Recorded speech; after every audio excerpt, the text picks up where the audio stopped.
Hello, Philadelphia! I'm Bruce Buffer. It's time for the Anthony Gorgano Show! Good morning, everybody. Ooh, I'd say a happy Monday to all, but it's not a happy Monday for the fighting Phillies. Suddenly, the futile Phillies with a PH. Oh, my. Well, I hope you guys had a great weekend. This is the Anthony Gargano Show presented by TrueMark. TrueMark Financial Credit Union. Go to TrueMark.com/PHLY for the credit union difference. All right, let's get to it. The ugliness. 9 out of 10 they lose. Get swept by the Buccos. Oh, God. Gross. Now, here's the problem, all right? I still think the rotation is really good. Like, I would be surprised if the Lizard is something catastrophic with him. Like, we've seen guys have a couple starts where they get hit around pretty badly. Now, it could be dead arm. It could be he's tipping pitches. You know, there could be a logical answer other than, you know, it's major issues that suddenly he fell off the table. I get it. He's already pitched more innings than he did all last year, and he's a guy with a long list of injury issues. I understand it, and I'm not just poo-pooing that. But I do think Lizard will be fine, and I think the rotation will be fine. The rotation is really good. But that doesn't take account the lineup. Oh, my God. The lineup is just, without Bryce, this lineup is dead. I mean, you're looking at, listen, I know it's Skeens yesterday. All right, but it's all weekend. Like, they can't get anything rolling against that horrible team. The Pirates bullpen shutting them down. I mean, they got major issues, just bad issues. You got, JT is struggling mightily. Stott struggling. Bohm struggling. And those guys kill you. Kepler, who was the big offseason acquisition in the outfield, disaster. Center field, disaster. I mean, the lineup, I mean, when Bryce isn't there, they struggle, they scuffle to get anything meaningful going. Like Turner's fine. Schwarber. Castellanos will give you what he gives you. But, man, the rest of that lineup is not good. And they're being weird about Bryce. Like, you could see they're concerned about it. And if he's out for any prolonged period of time, this goes back to the question that we had a couple of Thursdays ago when Pat McClune from the editor's desk said, who's the guy that you missed the most? He said Harper, VG, and I said Schwarber because of the power. But certainly it's Bryce. That's the answer. Pat was right. You're taking the soul out of the lineup. Like, they need Bryce to be himself. If they're going to have any kind of run, he's got to get healthy, and he's got to be himself, like a real engine, because they just can't generate enough offense without Bryce. We already know that problem is Stott and Bohm. The fact that they haven't taken that step just buries you, because you need youth to kind of come in. Like JT, it is what it is. Like, still a good defensive catcher. He is what he is. But this is where you need Bohm and Stott to go to their next level. And they just haven't. And Marsh I'm convinced Marsh just can't play. Stott and Bohm, they're just a source of major, major frustration and panic on the streets. And here's the thing. My man, Fit Dad CEO, I can't even say you're overreacting because he's like, I'm done. I don't want to hear about June. I don't want to hear about, Bryce. I don't want to hear about any of this stuff. And I hear you. Like, I can't even go back. Now, I've always, here you go. Here's my man, right? Here, my normal reaction is I never sweat June. I don't sweat in June unless I'm outside. I just don't sweat in June when it comes to baseball. I mean, when it gets really like, when you're in October, when you're in August and you got a baseball club like this one with a track record that's won a bushel of games, right? A boatload of games. I don't, it's ebbs and flows. It's, you're going to have down periods and slumps and injuries and all that sort of thing. But their lineup is structurally damaged. It's a bad structure. Like the foundation is bad. And that's a major issue. That's why I just can't slough it off. Like they truly need two bats, right? Like you gotta have two bats coming here. I mean, right now, they're just not contributing. Those players that we talked about, their OPS all under the league average of 737. I mean, I don't know where you begin. That's a major issue. And the schedule gets tough this month, too. It's tougher. Oh my. This is not what I wanted. I didn't want an angst-filled June. I just wanted to just coast, enjoy a little ball, get ready for training camp. That's it. Good morning, VG. What's up, man? Yeah, I'm not feeling it. And you know me. Yeah, I'm a little concerned now. Like, what are you doing concerned? It's early. Not with this lineup. This lineup sucks. I mean, it doesn't suck. They're in a low right now. I mean, we got... No. This lineup, without Bryce Harper... Oh, without Bryce Harper, yeah. Sucks. I mean, yeah, and the Yankees stink without Aaron Judge. I mean, you take the best hitter out of the lineup. Yeah, but this lineup is futile. I mean, more futile than the Yankees They're would mentally futile. Like, here's the thing. Without Judge, the Yankees still have Bellinger. They still have Goldschmidt. They still have Chisholm. They still have Volpe. They still have a couple catchers that can hit. Bryce can pop the ball from the left side. Yankees still have bats. We got Schwarber still without Right. Bryce. Right. And Otto Kemp. And Turner. And Otto Kemp. And I mean, that's all you need. Otto Kemp.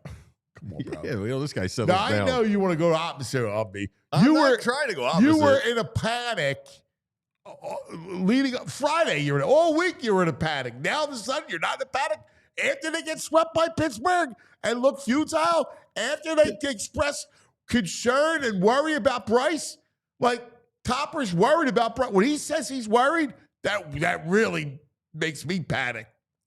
I must have missed it too. Is it the wrist? Hamina. Is Yeah, his wrist? The wrist, yeah. The swelling from the elbow went down into the wrist, Swelling doesn't apparently what they're travel saying. down. No, like that. it's a separate What is this injury. about? Well, that's what they were saying. The RV, a caravan going it's a down from the separate elbow injury. down, a road Yeah. trip? Yeah. I'm trying to see Fit Dad tag, and a Phillies should still be 500 team without Harper, not 1-9. VG stop. It's early stuff. It's early. What do you want me to say? It's not even June. It's not even Flag Day yet. Okay, I'm the I'm the anti-panicker because it's all about pitching. It is all about pitching, but you got to be able to generate runs because it was all about pitching in Game 1 against the Mets when Wheeler threw a gem and they lost. You got to generate some offense, and here's the problem: go around the horn. Catcher can't hit. Second base can't hit. Sometimes he can hit. Come on. He He was struggled really nice at the leadoff spot for like 3 weeks. for like 10 days. Stop, 3 weeks, 10 days. It's like 3 weeks. What's he done? What's he done lately? No, nothing lately. He's going through a rough patch. This is what About third base? Cooked, can't play.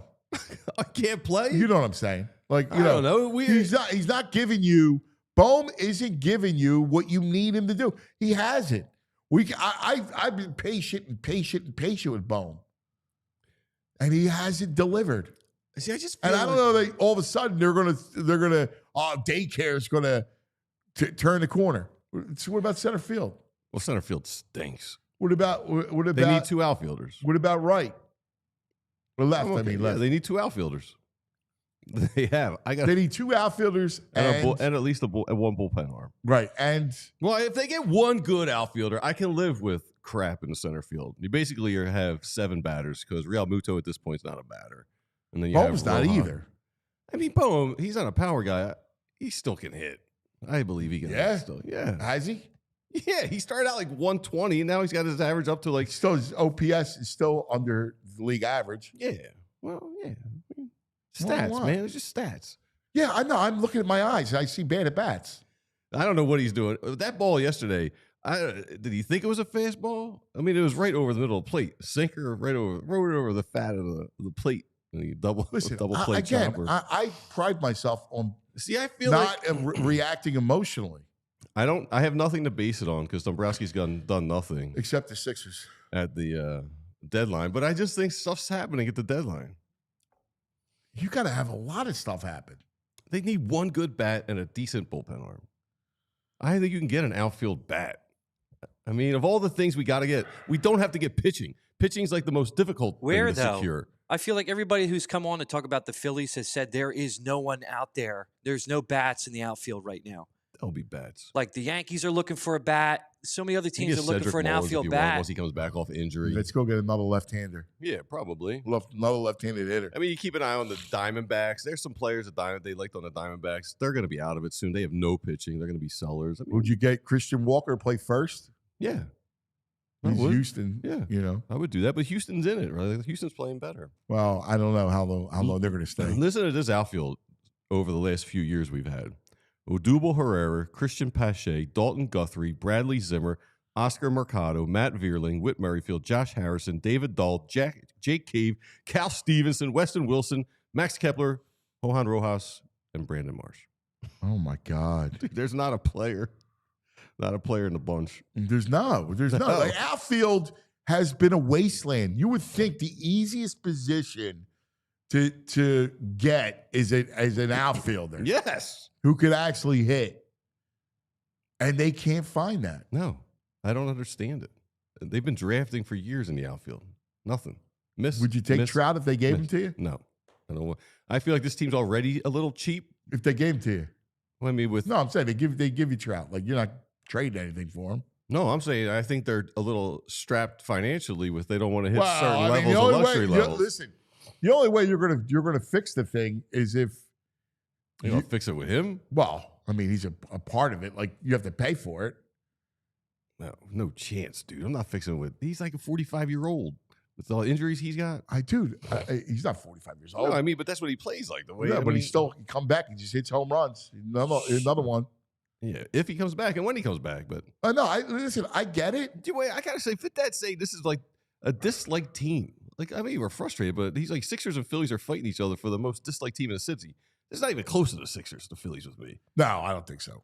I don't dislike them. I really don't dislike them at all. Mm-mm. I just think they're futile. Like, the other thing, you know what kills me is Bohm.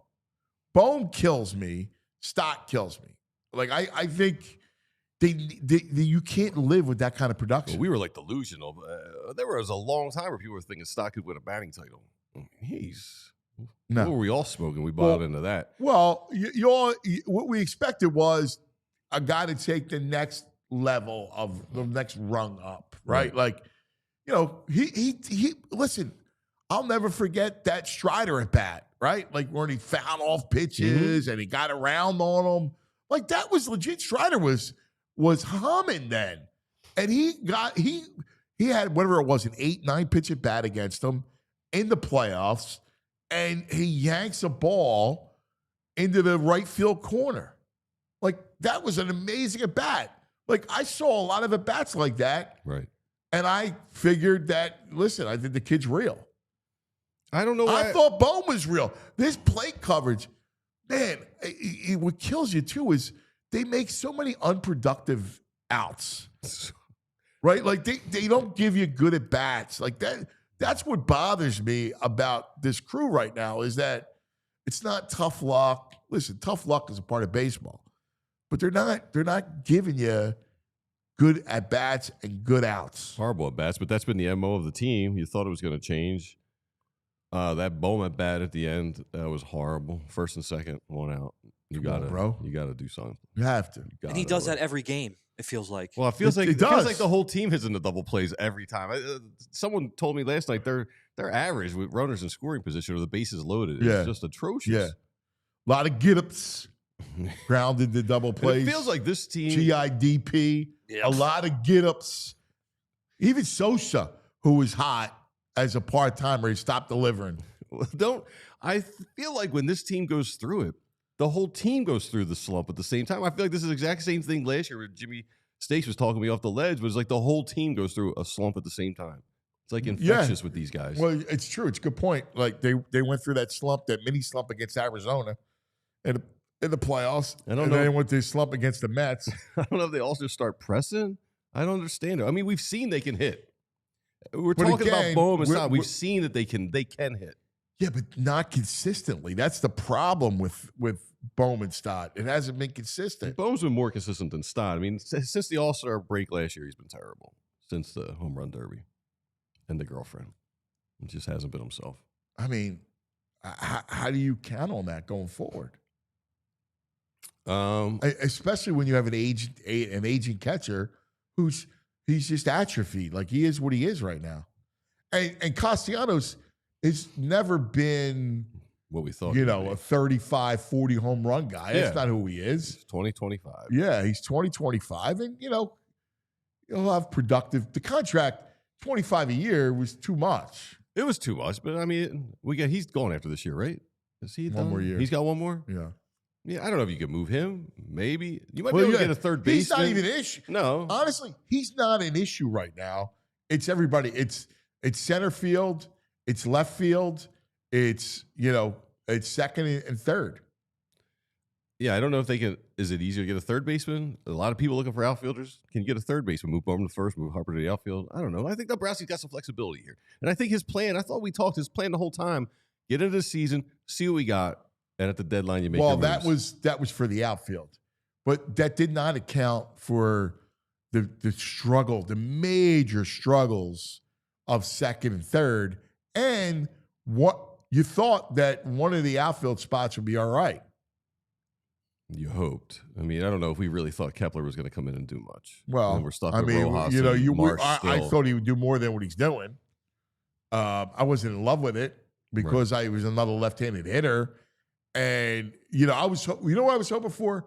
That either Kepler or Marsh going into the season would pop, right? Like that Marsh would have some sort of renaissance, or that Kepler will give you some decent power, and then like you just had to address the other position.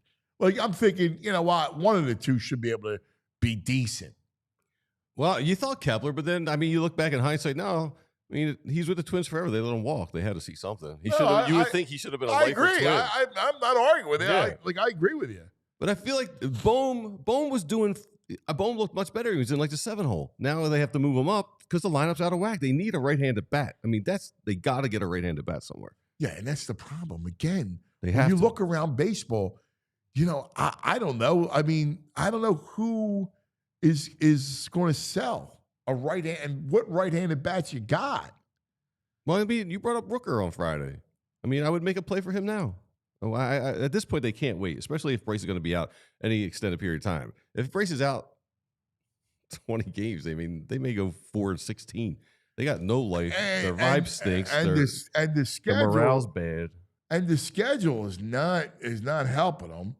Let's go over it for you, right? So let's talk about it for 1 second, because this is always going to be. You got the Cubs coming in, and Cubs are mashing the ball. Cubs are tough. Yeah. Right? Yeah. I mean, they did break their last losing streak against the Cubs. Maybe history repeats itself. So, all right, you got the Cubs. Mm-hmm. You got Toronto at home. Yeah. Now, we just saw Toronto, right? Yeah. Then you got 4 with Miami. Nice. So that's good. And you got to hope Bryce is back. Then you got 3 with the Mets, and this is where it gets tough. 3 with the Mets, 3 at Houston, and Houston can still hit. Mm-hmm. 3 at Atlanta, home San Diego, home Reds, at San Fran, at San Diego. Yeah, that's a heck of a stretch. So hopefully Bryce is back by the 20th. Fine, rested up. Hopefully Nola's back. I mean, the only real breather of series that you got is the Marlins. And they're, do you know they're plucky? They are. They're a pain in the rear. Like end. they are. They're a team that you just go, oh, no. I mean, the Phillies have had their number the last couple of years, but they are a pain in the butt sometimes. So you got, I'm looking at teams that are buried. You got Baltimore. Yeah. I don't know. Again, they got a million hitters. You were talking about Mullins. They're right-handed bats, though. They don't have a lot of right-handed bats. Mountcastle. And Mullins has been out for a bit. He's on the IL for a while. You got Kansas City. They're still in it. They have no offense. You got the White Sox. Again. I mean, you can get who's the center fielder? Luis? Yeah. Robert. Yeah. You got the Angels. I mean, maybe Ward is a guy. They've been linked to him for a while. Like, I don't know what the holdup is. I mean, he's a guy, Boston, they're probably cooked. And you got Oakland. Yeah. And Oakland's Rooker, they got a bunch of young kids. Mm-hmm. Nationally is a little bit different because you're not going to everybody. You don't in want anything Central from Colorado. You want nobody on Pittsburgh, nobody on Colorado. Yeah. I mean, that's kind of it. There's not a lot of teams that you're going to do business with. Nationals, maybe, and I still think Arizona. Arizona's going to get worse. They just have no pitching. I would imagine they sell Gallen at the deadline. He's on his last year of his contract, I'm pretty sure. Well, he's had a down year. Yeah, he's terrible. We'll talk to the Brain. Brain knows a lot about certain bats. He's a nerd like myself. I don't understand. Like Tyler Ward, I thought was going to happen in the offseason. Taylor Ward could hit. Yeah. Like he's got some home runs. I mean, you get Solar. Like he's there too. Yeah. I mean, he's half cooked, but who knows? Those guys those were the guys the Braves would go get, and then they would come in and they would get heated up. Yeah. Yeah. Like Ozuna went through a whole renaissance. He has. I mean, I'm surprised he hasn't get pinched. I know. I think that too. Yeah. I know. I think that too. All right. Got lots to get to. We're going to do our best and worst of the weekend. We'll talk at 10 o'clock with Jimmy Stakes and get a little fight. Curious to see where Jim is at a little bit. And then we got football with Franny. Football with Fran. Go over. We got mini camp for this week. What is the countdown? Phrase. We are at 87 days. We're at Brent Selleck. Yep. 87. Guys, let's count. 87. Yeah, I hear you. You're not counting down? We're not even summer yet. I mean, what's the countdown to the Cares solstice? about summer. Solstice is how many days away? The way things are going, we might want this countdown. Oh, I also want to do, if we get the brain too. Today is National Earl Day. So I got my top 4 Earls. I want to know if I missed any in my Earls? Power rankings. Earl Gray? Monroe. I got Earl Monroe as number 2. Bartram High. Wow, Earl. Earl Grey? Sports. Who's Earl Grey? Sports. He's Nice talking T. about- This guy's got You said Earl Day, Yeah, so you're still stuck in the UK with the Premier League. It's almost tea time for him. Yeah. It is. Yeah, you're right. You do your tea I got to time. make my tea right now. Earl Morrill. Who's that? He was a He quarterback. did not make my top 4. Earl Morrill was a quarterback for the Broncos. Earl, I'm trying to Oh, think. there's a number 1 all-timer, number 1 home run. He's my Earl Campbell. Oh, Earl Campbell, the greatest. Yeah, he's number one on my power. My Earl power Campbell. ranking. Yeah, that's great. Who else you got? Earl Thomas, number 3. Oh, I love Earl Thomas, yeah. My name is Earl. 17-year NBA veteran Earl Cureton, number Earl 4. Cureton. Earl the Twirl. Yeah, Earl the Twirl. That's right. Earl the Twirl. Let's see if Cureton. Brain's got an Earl for us. Earl. The only one I can think of is Earl Morrill and Earl. Man, there's got to be a couple of NBA. I'm seeing guards. Yeah, there's not a lot. I mean, I guess that's why they had to have a National Earl Day. There's not a lot of them out there. Earl. They need some support. Yeah, that's good. All right, let's talk about some of our friends, shall we? Let's talk about Cherry Hill Kia. Whoa, yeah. That's Bill. Bill runs Cherry Hill Kia. Bill wants you to go see him at Cherry Hill Kia, a Folk Auto Group dealership. You need amazing deals and super low lease payments. KiaofCherryHill.com. That's where you go. That's the place to be. They have right now, the lot is overflowing.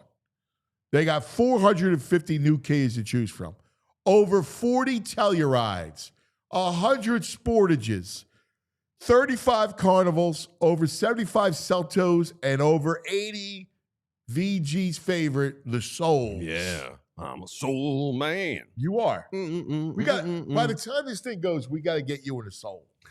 Yeah, I like All right. Yeah. Kia is the hottest automotive brand in the country for a reason.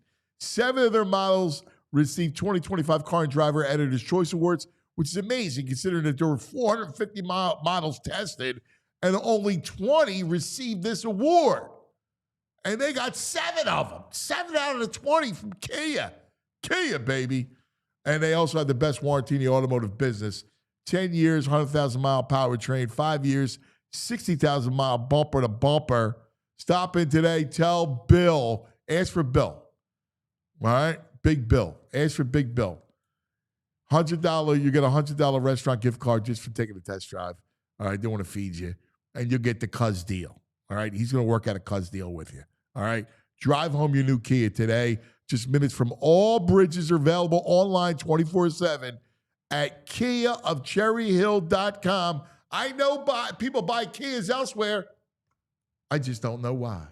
All right, let's talk about Parks Casino and the Bet Parks Sportsbook online casino app. The Bet Parks app. What do we got? Tonight, Wheeler back. Minus 134. The stopper. Phillies favorite against the Cubbies. Who's pitching for Chicago? Let's see.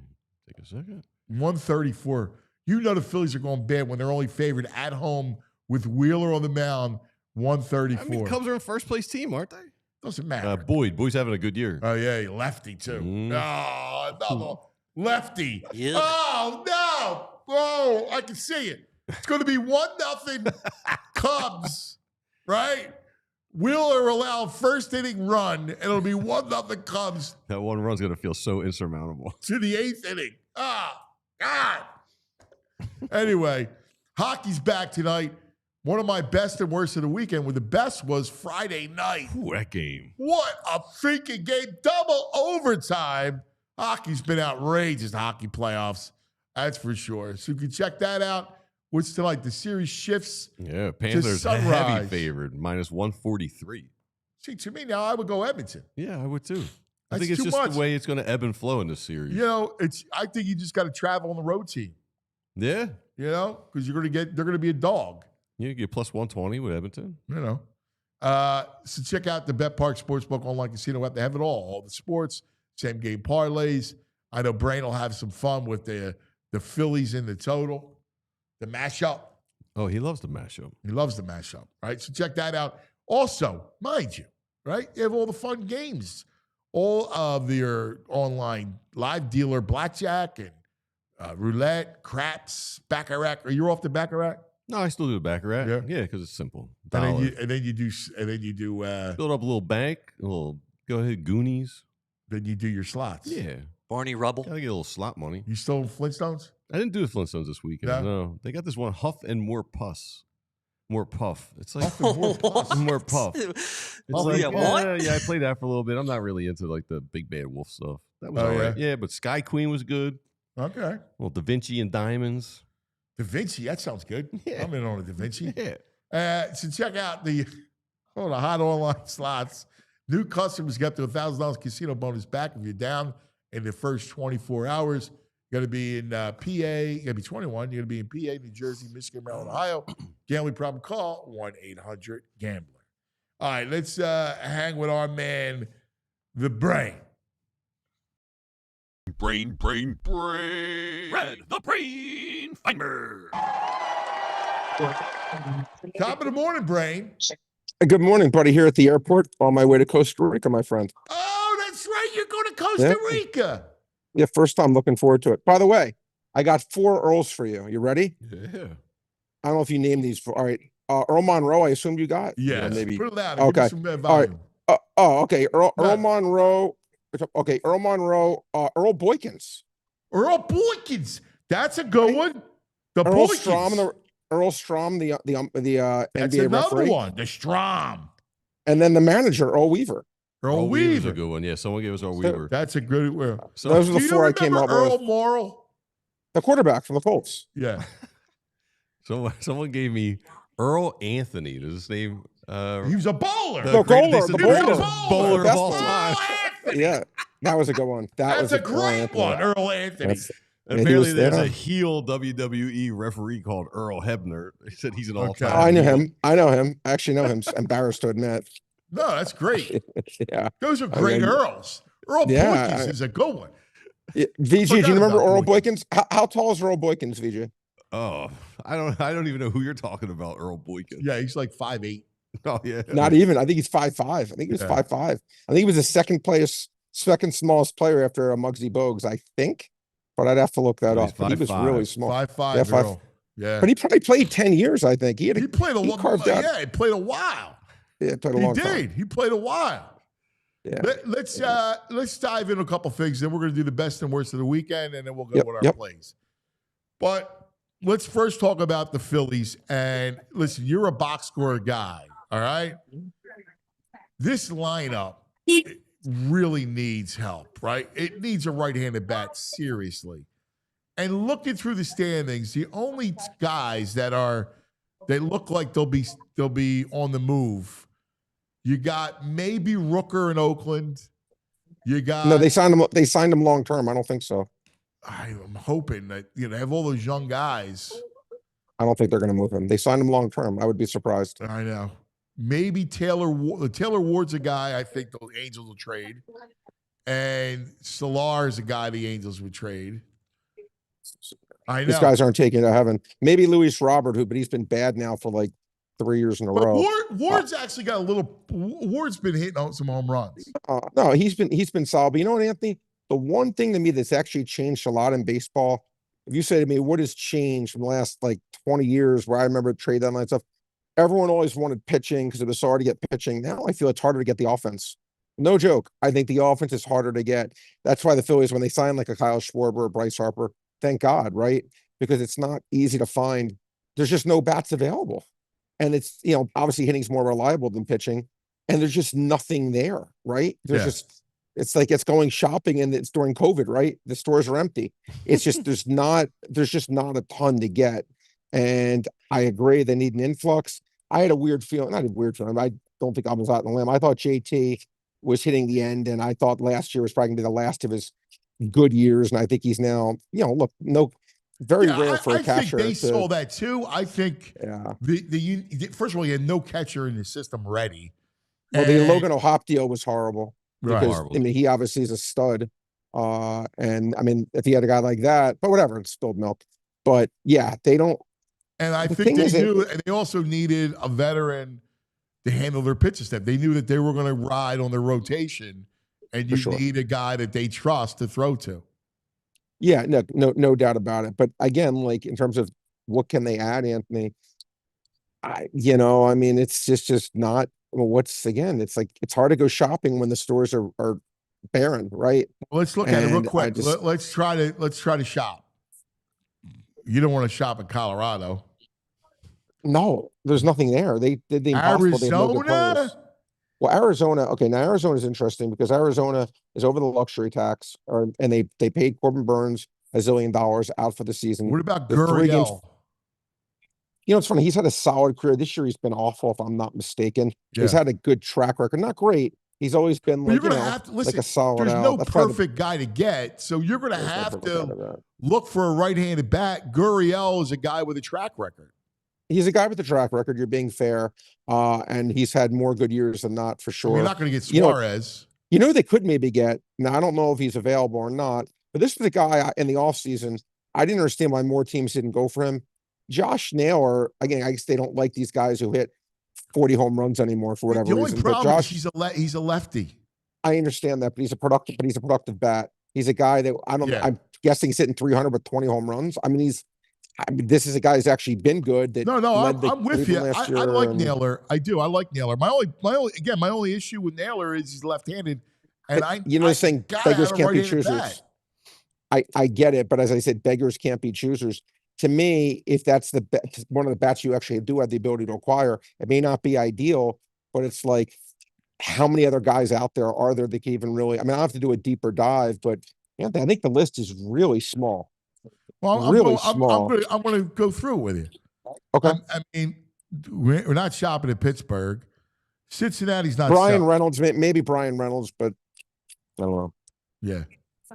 He's expensive though, isn't he? He's Did they very just re-up expensive. him recently? Yeah, they did. It's probably probably not worth it. You're not shopping in Cincinnati because Cincinnati's not out of it. And then you got Marlins. You're not going to Marlins, and you're not trading. Atlanta's not going to help you.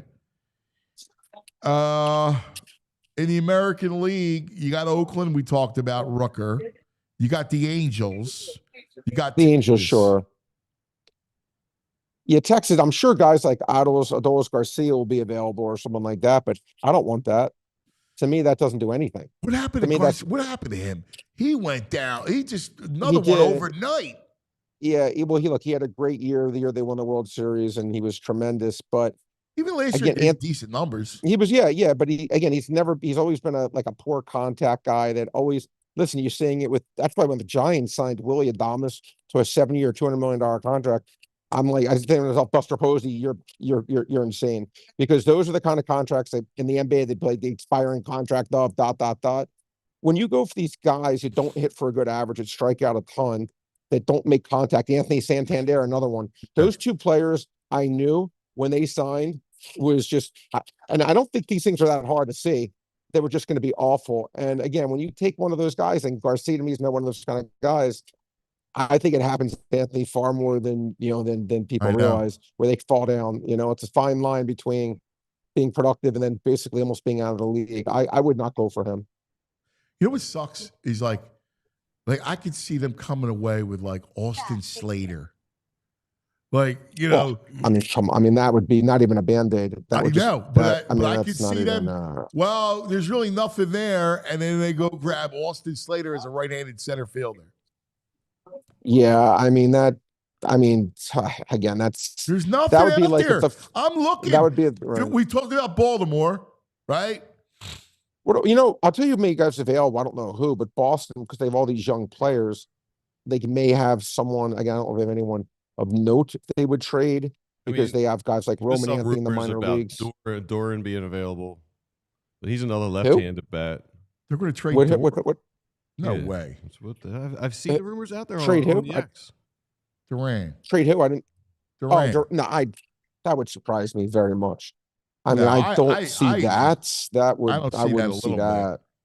Yeah, I don't see that. I think he's like their future.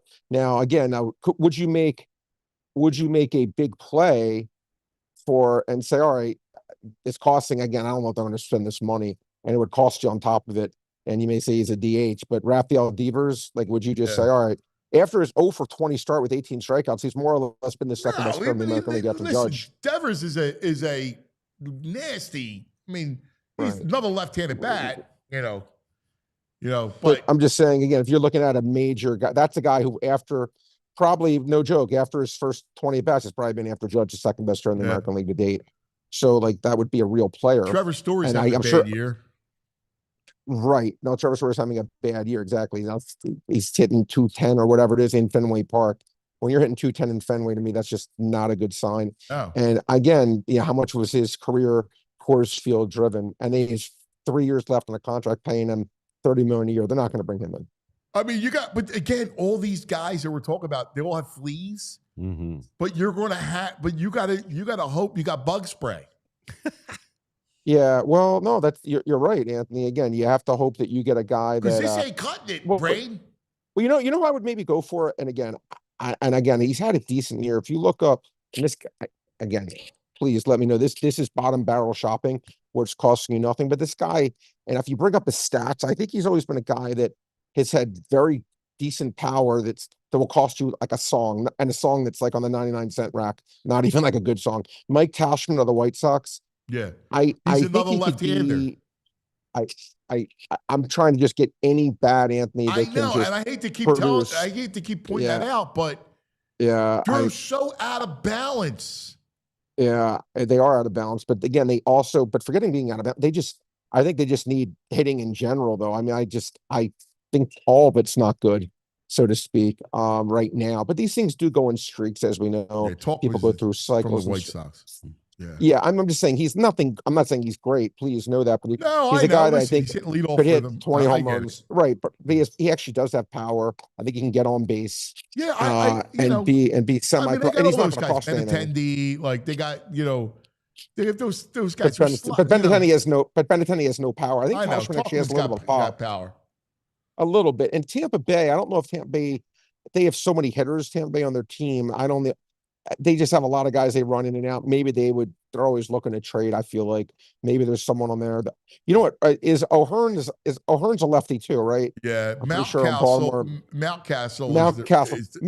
would be a guy that you can make, right. Mountcastle and O'Hearn's a lefty.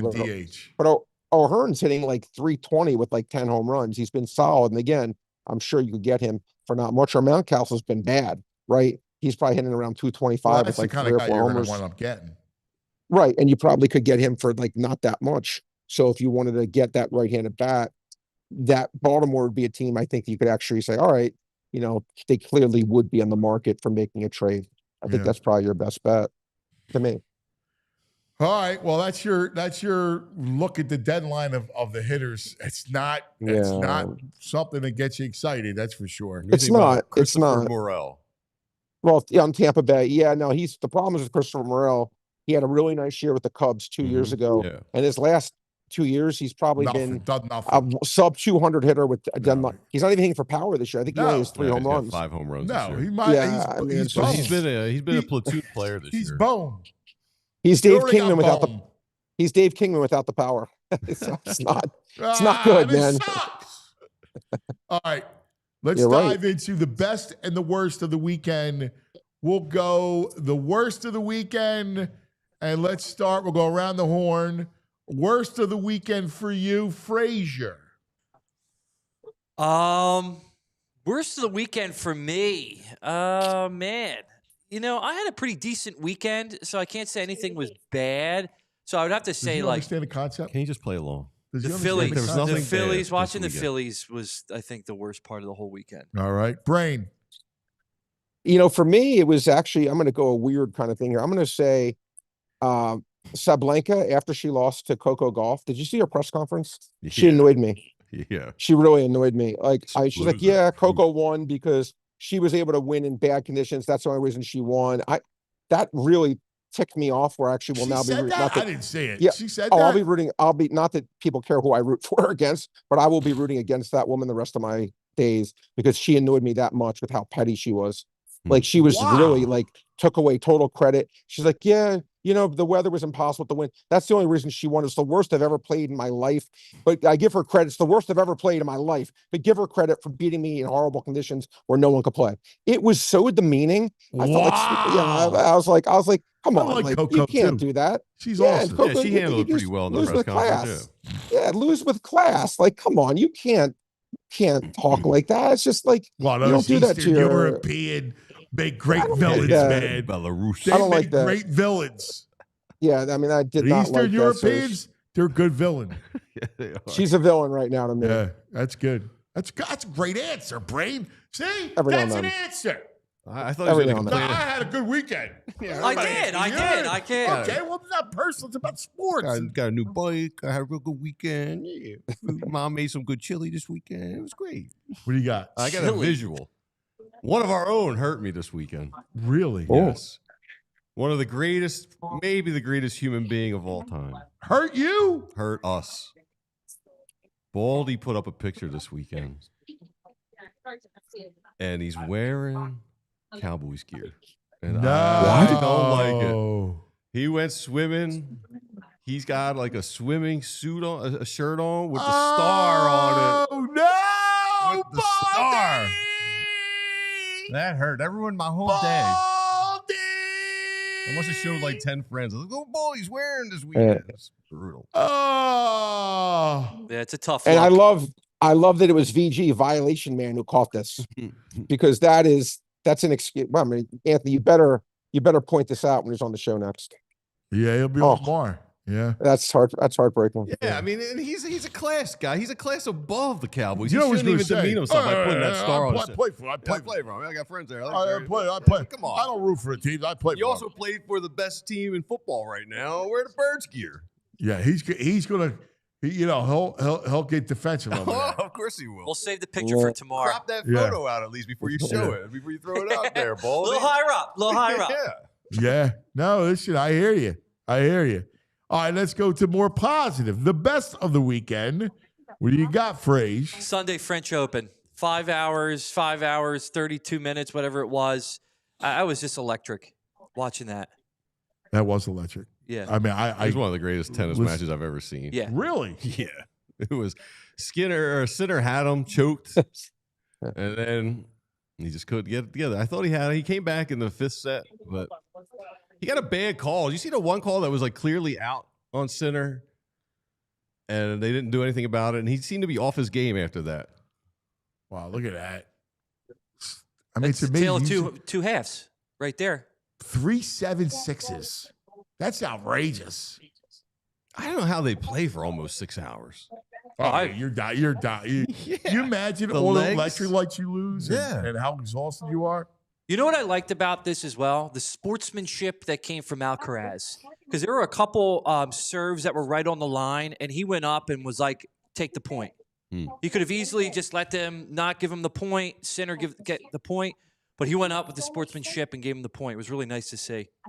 Yeah, that's cool. They knew in the second set, the TV guys reported that they both sent 3 rackets to get strong, so they knew they were in for a long day. Wow. Yeah.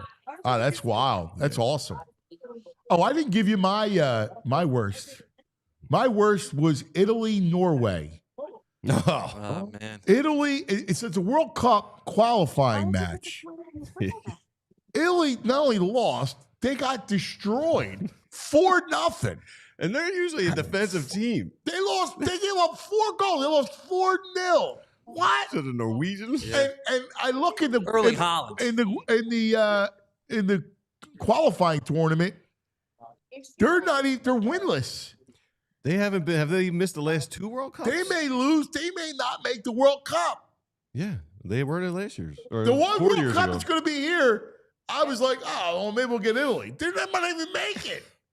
What's going on there? They also just sacked their manager, too, immediately There you after go, that game. sacked. Sack. Sacked. Do you know what that means, Brad? Fired. Yeah, I mean, Yeah, have you ever come used on. that term? You wouldn't use it, right, Brad? No. Look at that face of No. disgust. Of course not. Stop Of course it. he would In the not. theme of soccer, you got to use it. Frazier's got, he sacked his manager. You use it on Friday with us. Oh, someone got sacked. We're like, what? What are you talking about? Yeah, I didn't know. Ange from the Spurs. Oh, yeah. Oh, yeah.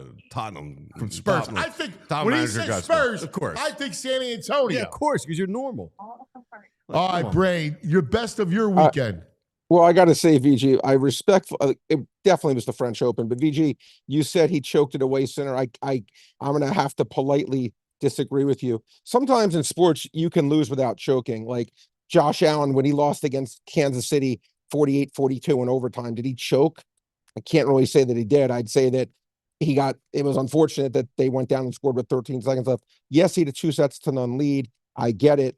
And yes, he had those set points, but Yeah, the other guy just played he had incredible. And championship both point. guys, He He was up 2. He could have closed it out. He Well, was up 40 love. Yeah, but that doesn't mean he choked. Again, come it's like on. All he needed was 1 point there, and it's over. Again, when you're going against arguably the best player in the world and it's on his serve, I've seen it 10 million times where a guy comes back down love 40 and gets it to deuce. I'm just saying he played well. I mean, the sets were still close. He wasn't getting his butt kicked. He lost in heartbreaking fashion. I can't say he choked. Should have closed it out. Okay. By the way, it's funny. I saw 40 love in the 4th set. I left. I had to leave, and I assumed he won. It was like 40 minutes later. I saw the match was still going on. I was like, what the heck was going on? Then I watched the last hour and a half or whatever it was. It was incredible. Absolutely. That was the best thing on sports by far. Yeah, easily. Well, what was your best? Oh, I went down to FDR Park for Queen of the Park. I saw a bunch of women skaters compete for the best woman, and they do a Queen of the Park and they do a Princess of the Park. So they have skaters like 12 and under. And then out of nowhere comes a woman wearing Vans gear, denim jacket, denim pants. Everyone's like, whoa, where did this lady come from? Who is this? Find out she's an Olympian. So I saw an Olympian skateboarding this weekend up close, and she was phenomenal. She was outrageous, huh? Outrageous. That's cool, man. Look at that. Oh, these are some of the photos. There's one more. My cousin's in one of these. There's my cousin. That's my cousin Jacqueline. She competed. She looks strong, man. She did not place, but she's a great bless kid. her. That's great. All right, my best of the weekend was the hockey game Friday night. I loved this. Oh, yeah. That was one of the greatest games. I mean, that series is awesome. 2 of the greatest teams, and it's just back and forth. Edmonton ties it. It's, again, late. You're thinking there's no way they do it again. Corey Perry. How about the pass?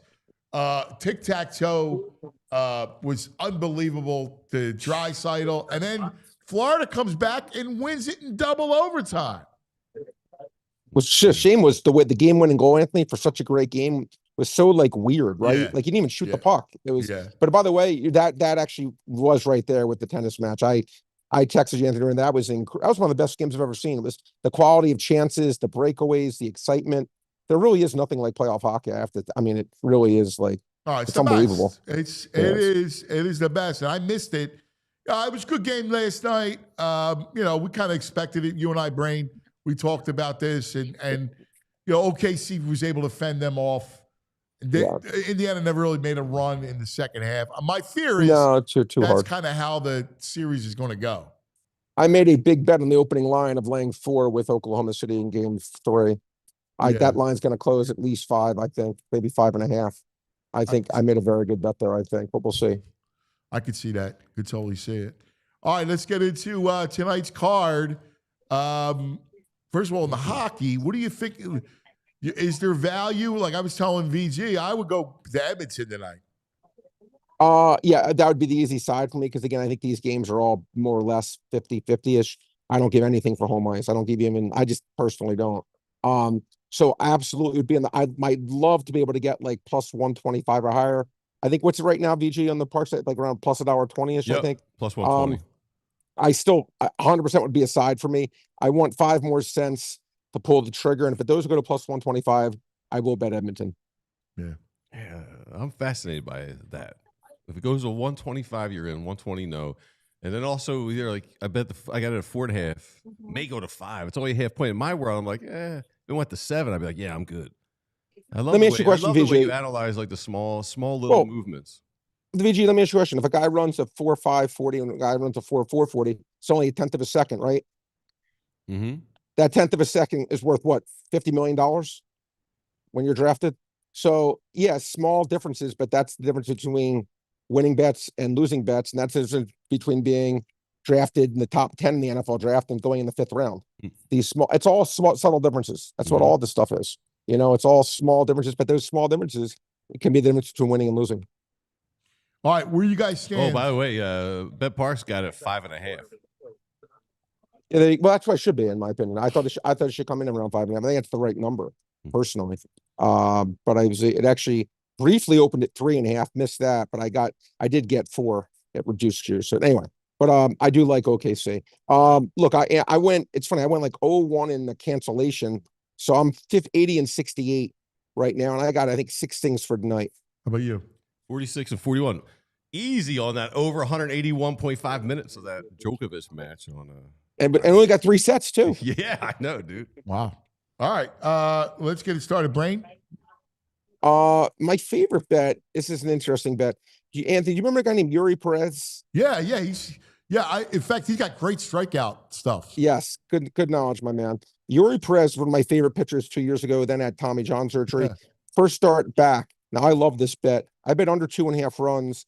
He's only going to go, in my opinion, anywhere 3 innings. In the craziest scenario, 5. I think will be between 3 and 4 innings against the 29th scoring Pirates team. You better believe I'm taking under 2.5 runs. It was a little pricey. It was around like $1.60-ish, but I think this bet wins 3 out of 4 times of him not allowing 3 runs to the Pirates. I love this bet. Yuri Perez under. It was 4.5, heavily juiced to the over, but I like the runs better because I can see him only pitching 3 innings. Yeah. So I like but I love his strikeout stuff too. I almost bet the strikeouts too, but I like the runs better. Okay. I love Yuri Perez. Go ahead, VG. I'm sticking with that game. I think him on the mound. I think the Pirates are smelling themselves a little bit. They're going to come back down to earth. I'm just going to take the Marlins -103. All right. Florida it is. All right, Brain. Zach Wheeler, I believe he's 9 and 3 over 6.5 strikeouts. I just have total faith in the guy. I'll bet over 6.5 strikeouts. I know I'm probably going to get worst case 6 innings, best case 7+. Again, he's right there at the league leader in strikeouts. I'll take my chances against 7. I did it with Mackenzie Gore the other week against the Cubs. His over-under was 6.5. He got like 9 or 10. The Cubs will strike I think out. Zach Wheeler gets home. Yeah, Cubs strike out, and they're in a funk. They're in a bit of a funk. Yeah. I mean, I can always take my chance with Zach Wheeler. I'm going to grab the Cardinals today, -106 against the Blue Jays. Cards. All right. Frank? Going to go Luis Ortiz, pitcher, Cleveland Guardians. Another strikeout guy. I think over 5.5. Like he's averaging 1.1 per inning, right? I'm expecting to probably get close to 6 innings tonight. And against the team in Cincinnati that strikes out in the bottom, they're 26 out of 32 teams in strikeouts. I think this is 1 strikeout all for sure. I think Ortiz gets to 6 strikeouts here. I took him against the Yankees over 4.5 last time we were doing it. 1 higher here, but I think he still gets +6+ against the Cincinnati team that strikes out quite a bit. I got a world qualifier today at 245. Croatia versus Czech Republic. Give me the Croats +100. Luka Modric. Croats. I love it. Go Team Marco. Yeah. All right. I'm going to give you 2 plays in this game, Anthony, 2-for-1 special.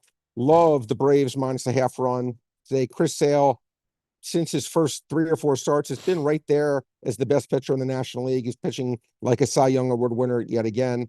I'm laying a half run against Aaron Savali. I'm taking my chances. Braves, again, they're not great, but they're good enough, in my opinion, to hit a horrible Aaron Savali. Braves would lead this game after 5 innings. Have no interest in taking a bullpen. They couldn't hold an 11-4 lead against Arizona just a few days ago. Worst bullpen in the major leagues, even worse than the Phillies. But I like Sale laying a half run. And I'm going to take Aaron Savali over 4.5 hits. I don't get that. A below average pitcher against a team in Atlanta that actually can hit. They should get hits. It should be 5.5. Give me Aaron Savali over 4.5 hits. I like it. Are you done? You done? All right. What else you got, bud? I got one more. I'm going to make this again 2 50-50 plays, 2 half-unit plays. On these airwaves 4 days ago or 5 days ago, I was bashing Emerson Hancock. You know what? I'm going to bash him again. He got the last laugh on me last time. Pitched a great game. I'm going to make him do it against a very good Arizona hitting team right now. And Arizona can hit. I bet over 5.5 hits. Last time was 4.5. And I also bet over 2.5 earned runs. I'll call it. He gives up 7 hits and 4 runs. I agree. Arizona to hit Emerson Hancock. Two half unit right-hander, and they got great lefties. Carroll, Marte. They should score. They should score. Naylor, like they should. All right, bro. Listen. Next time we talk to you, you'll be in San Jose, Costa Rica. Exactly, my friend. I appreciate both you guys. See you guys Have tomorrow. a great safe trip. Blessings, Be good, guys. man. Thank you, guys. Here appreciate he is, the brain. All right, let's take care of some business. Business. You got some TrueMark action. Oh, Kelly I Body. love talking about TrueMark Financial. The summer's here, which means kids are out and about, hanging with friends, maybe even picking up a summer job. So it's a perfect time to set them up with something that teaches real-world money skills and gives them a little freedom. And that's the Greenlight debit card and money app at TrueMark Financial. So if you're a TrueMark Financial member, you can get a free Greenlight account for your kids or teens. And it's a simple way for them to manage their own money, whether it's from a job, an allowance, or birthday cash, graduation cash, if that's coming up. They'll get their own debit card. They can set savings goals, track spending, learn how to budget, all while you stay in the loop from your phone. You're still in control, but they feel like they can make up their own decisions and learn how money works in the real world in everyday life. So before the summer rush kicks in, this is a great way to help your kids build smart money habits that'll stick with them long after the season's over. And it's really important to give them some kind of financial basis of responsibility and real world money skills. So head over to TrueMark.com/Greenlight to get all the details and sign up today. And don't miss a chance to set your kids up for financial success. TrueMark.com/Greenlight. All right, let's talk about Parks Casino, Street Road, Bend, Salem, the summer of parks.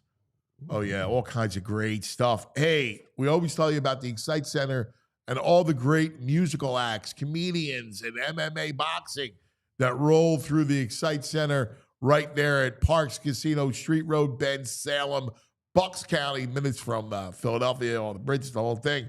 How about this? Just announced, comedian Hannah Berner will be at Parks Casino September 19th. I'll tell you one thing. I hear September.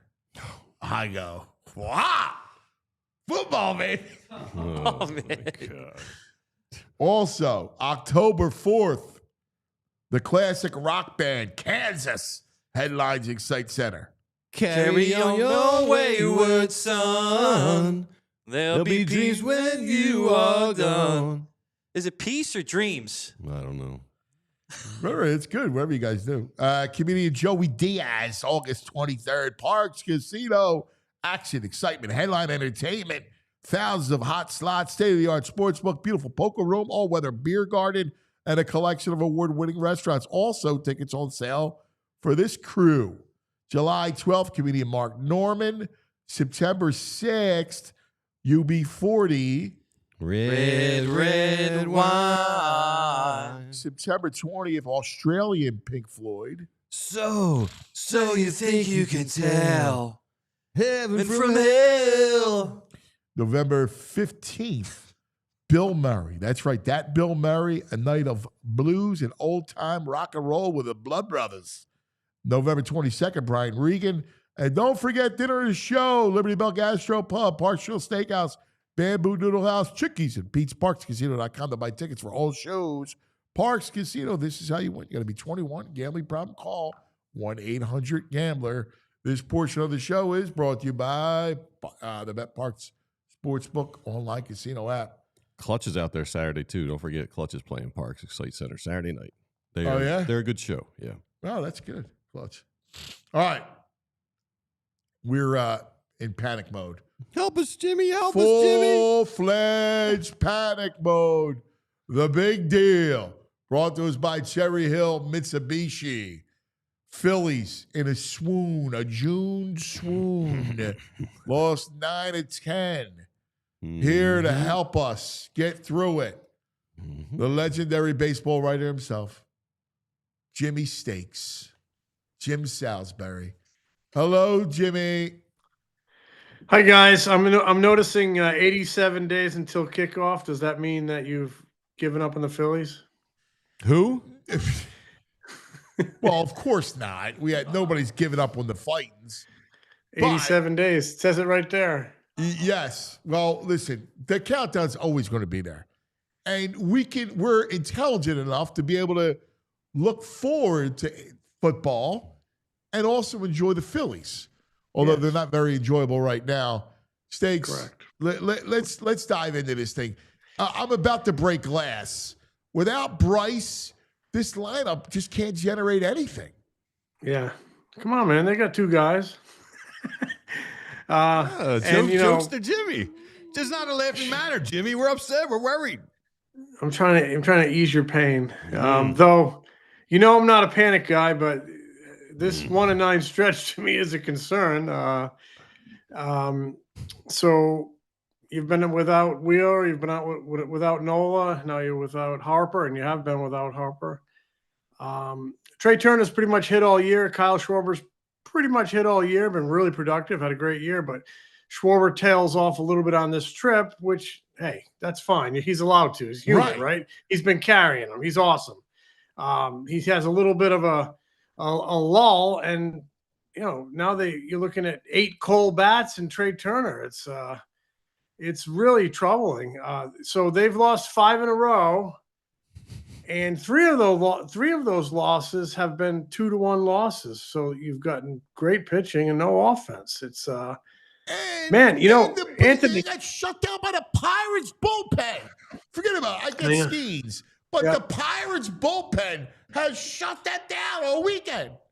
I'm not sure anybody would have shut them down the way they've been swinging it. Since over the last 15 days, they've lost 7.5 games in the standings. It's like, what? The Mets they were ahead of the Mets by 3 games. Now they trail them by 4.5. It's an amazing. This is just baseball. Yeah.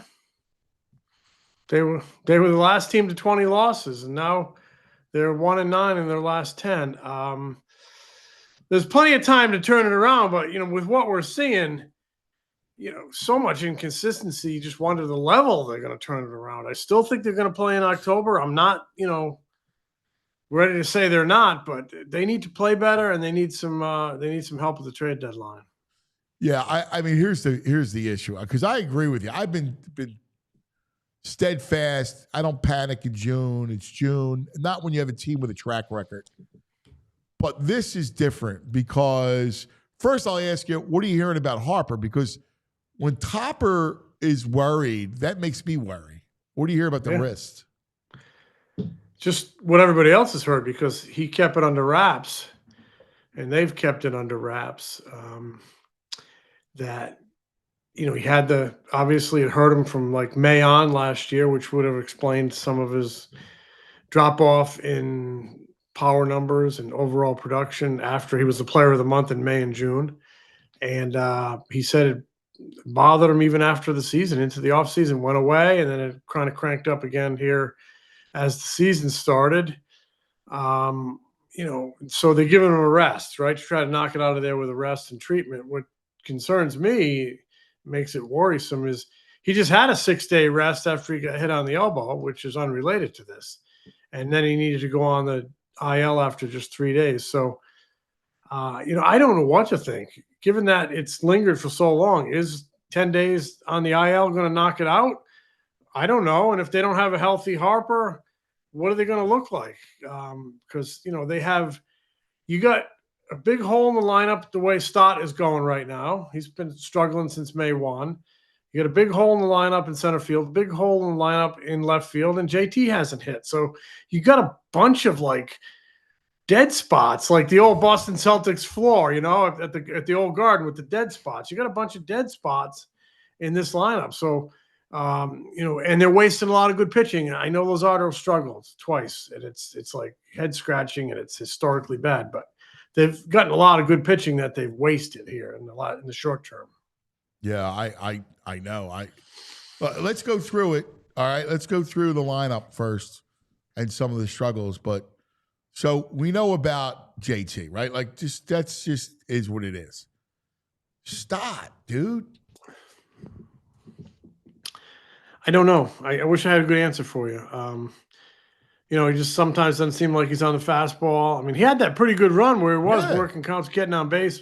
I think you might see Rob, kind of hinted at it over the weekend, make some changes, and kind of a logical one is, get him out of the leadoff hole, even, the half the time he hits leadoff, or maybe even a little more than half with the right-hander, and go with Turner there full time, maybe move Stott down to the lineup. But, they miss him. They're just left field, center field, catcher, not enough production. Boom hasn't shown that power all year, really. Hasn't shown the extra base, the slug all year. He's had a couple, he got it together a little bit there, but he's kind of not swinging it as well either. He's a head scratcher because you thought, at this stage of his career, he'd really start to show some power, and it really hasn't come. I mean, last year, second in the league in doubles, but we haven't seen that slug this year. No, they those two kill you, and then the outfield is a complete mess. Yeah, I agree. Outfield production across Major League Baseball is, well into the bottom third. Kepler has not hit except for a little bit there. Maybe, I don't know, was it early May? And center field is kind of a sinkhole. The logical question is, are we going to see Justin Crawford soon? But he missed the last 3 games with a quad injury. I don't think it's serious. But he gets his 2 or 3 hits every night. I mean, with the way his production and he's not getting a ton of extra bases, but, he's getting on base, he's hitting, he's making contact. And juxtaposed against the lack of production they're getting up here, you think, well, at some point, I mean, that's why they started him in AAA at 21 years old, way below the average age in that league. That's why they kind of fast-tracked him, because there was a chance he could get here. Well, you're thinking, well, maybe it's getting close to time, but he's got that little quad injury. And also, do you want to really bring him when the team is struggling? Well, all your big guns are struggling. Then he might put pressure on himself. I'd rather bring him when things are humming along pretty nicely and he can kind of blend in. And I do think things are going to, improve. But I do think we're going to see him at some point. It's just, you can't ignore the lack of production you're getting in center field. And it's exacerbated because you're not getting in left field either. And you're not getting a ton of slug out of Castellanos. He's getting his hits. But he hasn't hit for much home run power, and they could use some pop. I mean, they're going to see a Chicago Cubs team here over the next 3 days that really can, they're up there in home runs, up there in slugging. They got a heck of a lineup. So where do you go? Because we went through the teams, and there's not a lot of help out there at the deadline. I mean, when you go through the teams that are out of it, right-handed bats, you're really down to Taylor Ward with the Angels. He was out there last year. He's there every year. I mean, other than that, there's not a lot of bats. I mean, we went through it, and I think Andujar with the A's probably would be available. I think that Ramon Laureano with the Orioles could potentially be available. But he's a right-handed bat, I believe. But he hasn't really hit lefties. Right-handed. And he had a horrible year last year. He came back this year. He's actually hitting the ball a little bit. But you're right. There's not a ton of right-handed bats out there. I do think, it's a little complicated now with Harper out. But at some point, you might see Otto Kemp out there in left field as half of maybe a platoon with Kepler. And, if he swings it good, I don't know. But yeah, it's slim pickings. They still need bullpen help, and it's clear they need something in center field. I just wonder if they would spend trade resources out there when maybe your first look is Crawford. So,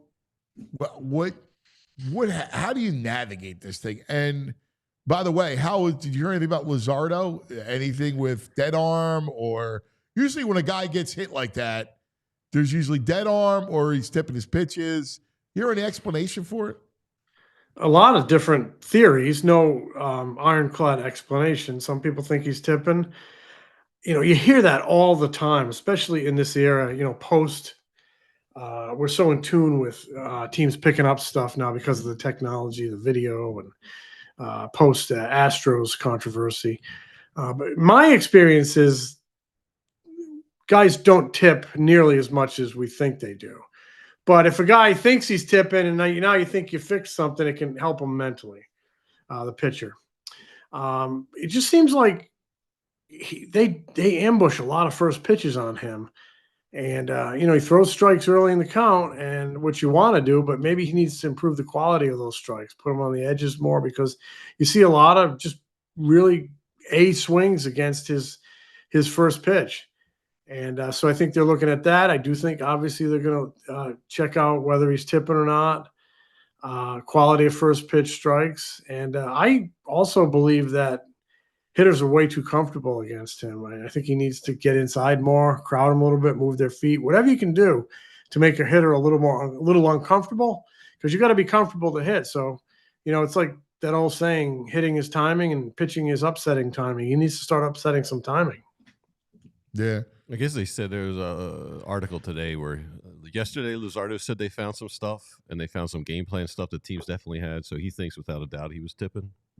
Yeah, and game plan stuff could be as much as like sequencing and, like I said, quality of first pitch strikes. See, but they've been jumping on his fastball. Like, that's the thing. Like, they're barreling him up, so they're ready for the fastball. That's why I think he's tipping. I mean, normally, he's got good stuff. He has excellent stuff, and you saw his first 11 starts, so maybe it is tipping. I don't know. But, yeah, I guess they said back in 2023, he had a similar. He gave up like 13 or 14 runs in 2 starts and said he was tipping then too. All right. Well, it makes Wednesday a fascinating matinee at Citizens Bank Park, because he's going to take them out again after giving up 20 runs in his previous 2 starts. And, if he has another poor one, people are going to start panicking. I hear people say, "Oh, trade Ranger." You can't trade Ranger. You need Ranger to go where you want to go this year. No, you can go from having. You can't trade. You can go from having starting pitching depth to not having starting pitching depth like that. No, I'm with you. That doesn't cut it. That doesn't cut it. Not for me. Is there any other answers?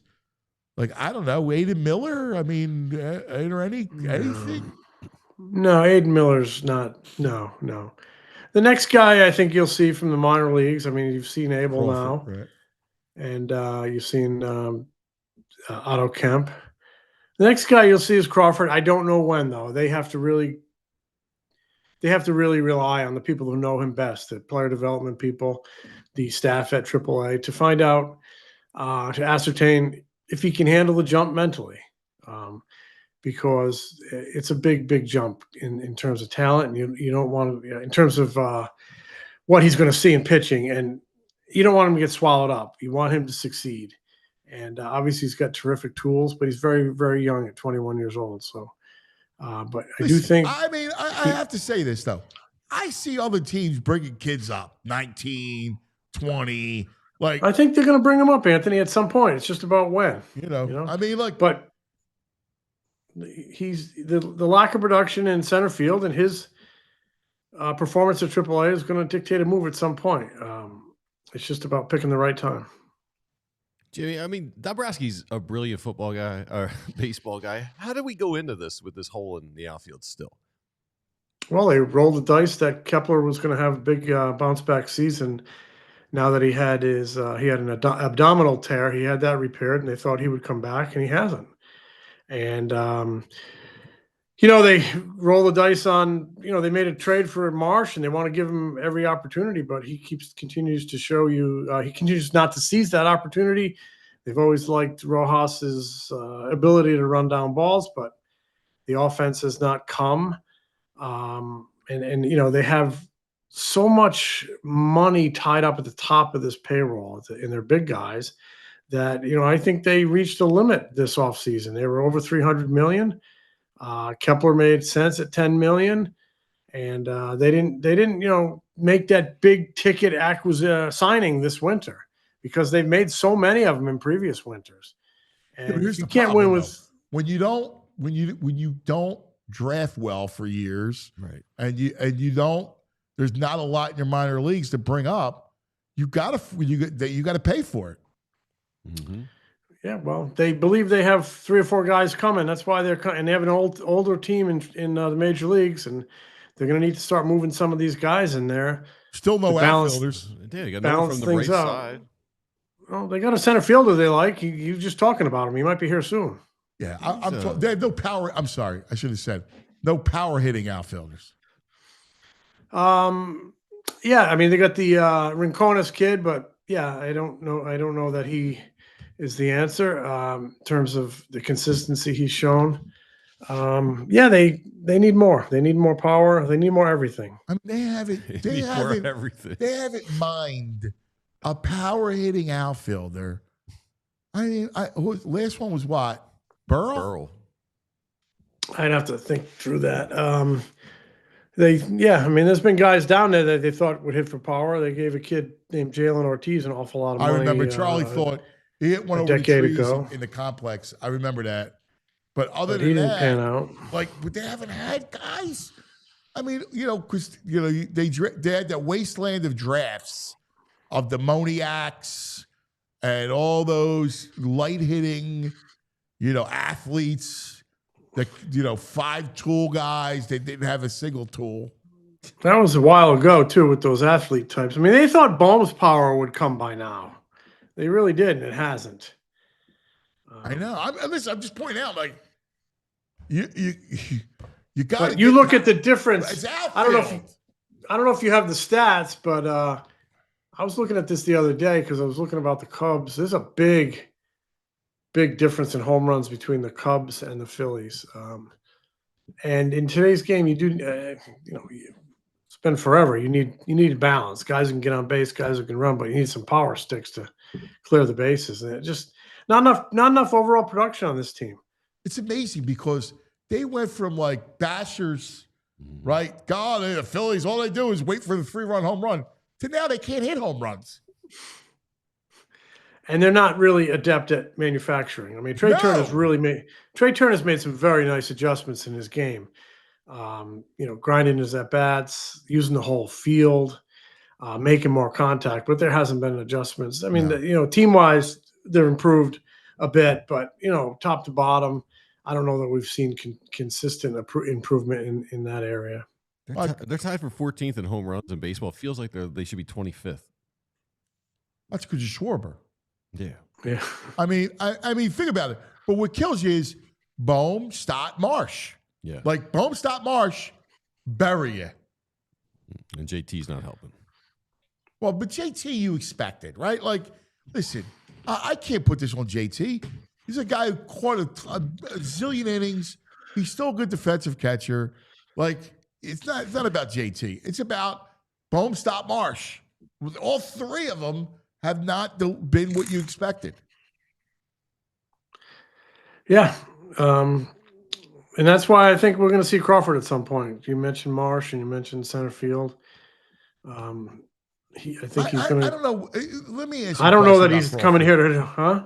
Let me ask you a question about Crawford, because here's the thing. Like, I think he could be a good straw, good stir type of thing, but you're run producers. That's what worries me. Well, right now I'd take some singles. They just hit like $180 on this trip. Yeah, I mean, if I could swap out Crawford for Marsh.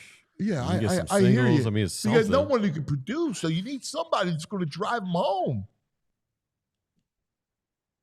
Yeah, and they need more out of the guys that are here, Anthony, because I think their trade capital is going to end up in the bullpen and probably a right-handed hitting outfielder, and I don't know that it's going to be a mega headline grabbing trade. I think especially in the outfield, maybe somebody to inch you along, but you're going to have to win with the big guys. And you mentioned the power. It ain't the dearth of power ain't going to improve any with Harper on the IL and Harper with a bad wrist, because you can't hit home runs on the IL, and if you're back in the lineup, it's hard to hit him when your wrist hurts. So this is a concern. You like the kid Steer from Cincinnati? So you center fielder? No, he's corner outfielder. I don't know enough about him. He plays first base. Yeah, I don't know enough about him. The right-handed power bat. I can ask around about him. He's in Cincinnati. They got that in Carson Strand. He brought him back. He hit a home run over the weekend. I mean, Cincinnati, I'm trying to look at Cincinnati because they have a lot. They have some bats. At some point, they're probably going to fall off, but I mean, I don't know. I keep looking at teams, looking at guys that I want to try to get. Yeah, they got to get someone from the right-handed bat. Are you tired of hearing us bitch now for the last 20 minutes? Yeah.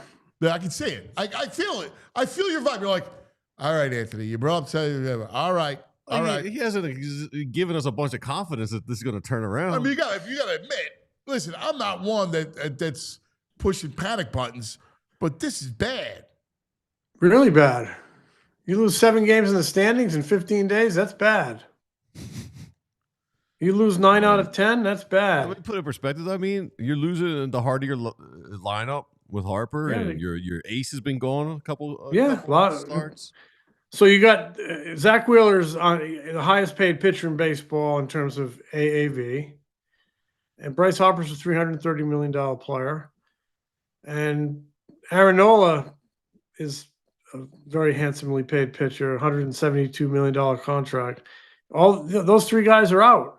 You're going to feel it when you're missing players like that. You're just going to feel it, especially when the back end is not picking it up and boosting you up, and nobody's really stepping up behind them. I mean, Sanchez and Ranger have stepped up in the rotation, 2 good ones the last 2 days, but you don't hit for them. I understand Skeens. I understand it, but no, the Pirates bullpen is what got me over the weekend. Yeah. You didn't touch them. Yeah. I got one number for you, Stakes. What's that? 87. 87 days until kickoff. That's it.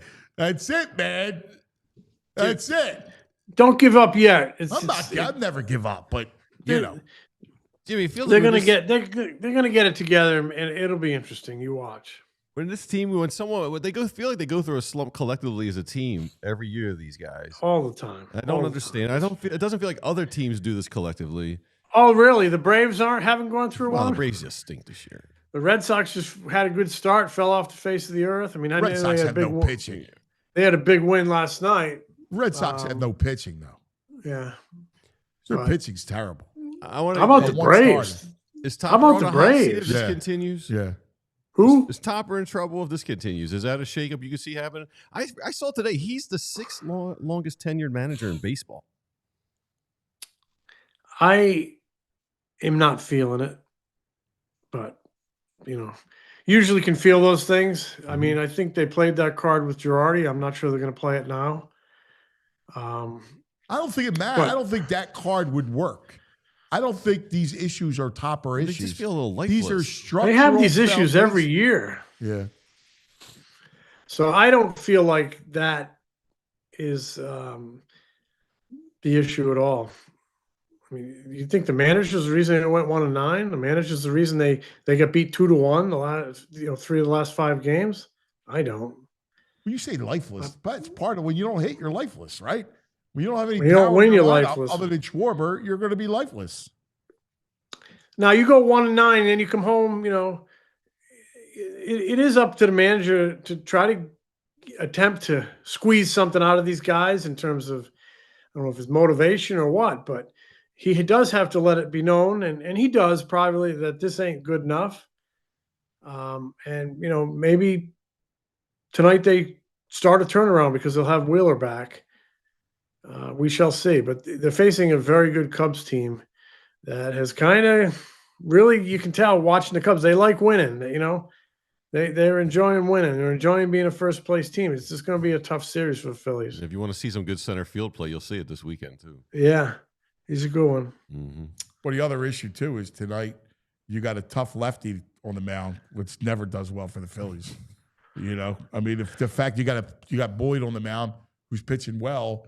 Left side, that's enough. I could see it. I could see Wheeler coming back, and it's 1-0 in the 8th inning. I'm going to go to the game tonight, and if they lose, my lead is going to be 87 days until kickoff. You're going to the game. You're not cooking. I'm going to the game. Good. How'd your Dodgers do this weekend? I don't know how they do. All right. Well, listen, enjoy the game. All right. Bring home a win, would you? I'll do my best. I don't really have much impact. I just sit there and watch. Yeah. Even Jimmy's a little lifeless without Bryce. You can't even play along. You can't even play along. No. Like, I know you don't have anything to do with it. It's just a saying. That's all it is. All right, go team. It's a saying. We got to send Garrett Stubbs to Jimmy's house to get the vibes up a little bit, play some music for him. You're lifeless. Yeah. You need some Stubbs in your house. I had to dig in my son's rear end the other day. Stop with that. Oh, who, Massimo? Took some bad swings? Because because he pitched and he did not fare well, and he had trouble locating, and he came off the mound and he threw his glove. Oh, Yeah, no good. yeah. No good. I man-basted him. Yeah, that's, how old is he? 12? Yeah. Came off the mound, threw his glove. No good, Bohm. Bohm Jr. No good. See, Bailey Falter the other night was pretty upset.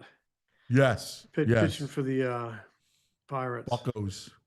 All right, brother. Love you, buddy. It's been a blast, Jimmy. Yeah, man. Oof, that was rough. I'm sorry, they're 1-9. Answers. I want answers. They don't have answers. How am I going to have answers? There you You're go. a Hall of Famer. They don't have You're answers. HOF, Jim. 87 days, brother. You're the greatest. All right, brother. I'll see you, buddy. There he is, Jimmy Steaks. Classic. All right, let's talk about some of our friends and partners. How about Empire today? A little flooring? Love it. So, just like your favorite team, they need a home court field ice advantage. Your home needs a home floor advantage. And Empire Today, they're there for you to get it started. Because Empire Today, they got flooring experts, dedicated flooring professionals who focus on flooring every single day. We've been to the big box stores. You wander around, can't find stuff. And when you do find stuff, you don't know if it's the right stuff. If you got the right tools, you ask someone working there, they don't know what they're doing. Because today they're in flooring. Yesterday they're doing plumbing and lumber the day before that. What do you get from Empire Today? You get people who live and breathe flooring. That's all they do, and they're with you every step of the way, so it's a whole new ballgame. They're flooring experts. They bring the showroom right to you with their digital designer virtual showroom. Take some pictures of your house or the room you're putting some flooring in. Pick out some flooring options, and you can see what it looks like in your floor, so there's no guesswork. And you make the right decision right away. And with Empire Today, you also get clear, upfront, all-inclusive pricing. Plus, you can schedule an installation as soon as the next day if they have your flooring in stock, which is kind of unheard of because nobody likes to wait. So schedule a free in-home estimate today because some things are just better at home. PHLY listeners receive a $350 discount when using the promo code PHLY. Pretty simple. Use the promo code PHLY, save $350. And that's it. Restrictions apply. Visit Empire Today/PHLY for full details. Empire Today/PHLY. I like it. Empire Today. Everybody's sleepy today. I know it's miserable outside. I'm not really sleepy. I feel pretty good today. I know you're not. I know. I'm reacting to Jimmy. Oh, yeah. Jimmy was a down. He's usually the guy who saves us from this. Yeah. I just feel like a downer. Yeah. No good. All right. Let's talk about Rothman Orthopedics. Rothman. We've all been there trying to push through that injury or nagging pain, and it just doesn't get any better. And you're like, oh, it sucks. That's why we trust Rothman Orthopedics. So whether it's running, golfing, playing with the kids, playing ball, Rothman's experts specialize in treating all types of musculoskeletal issues.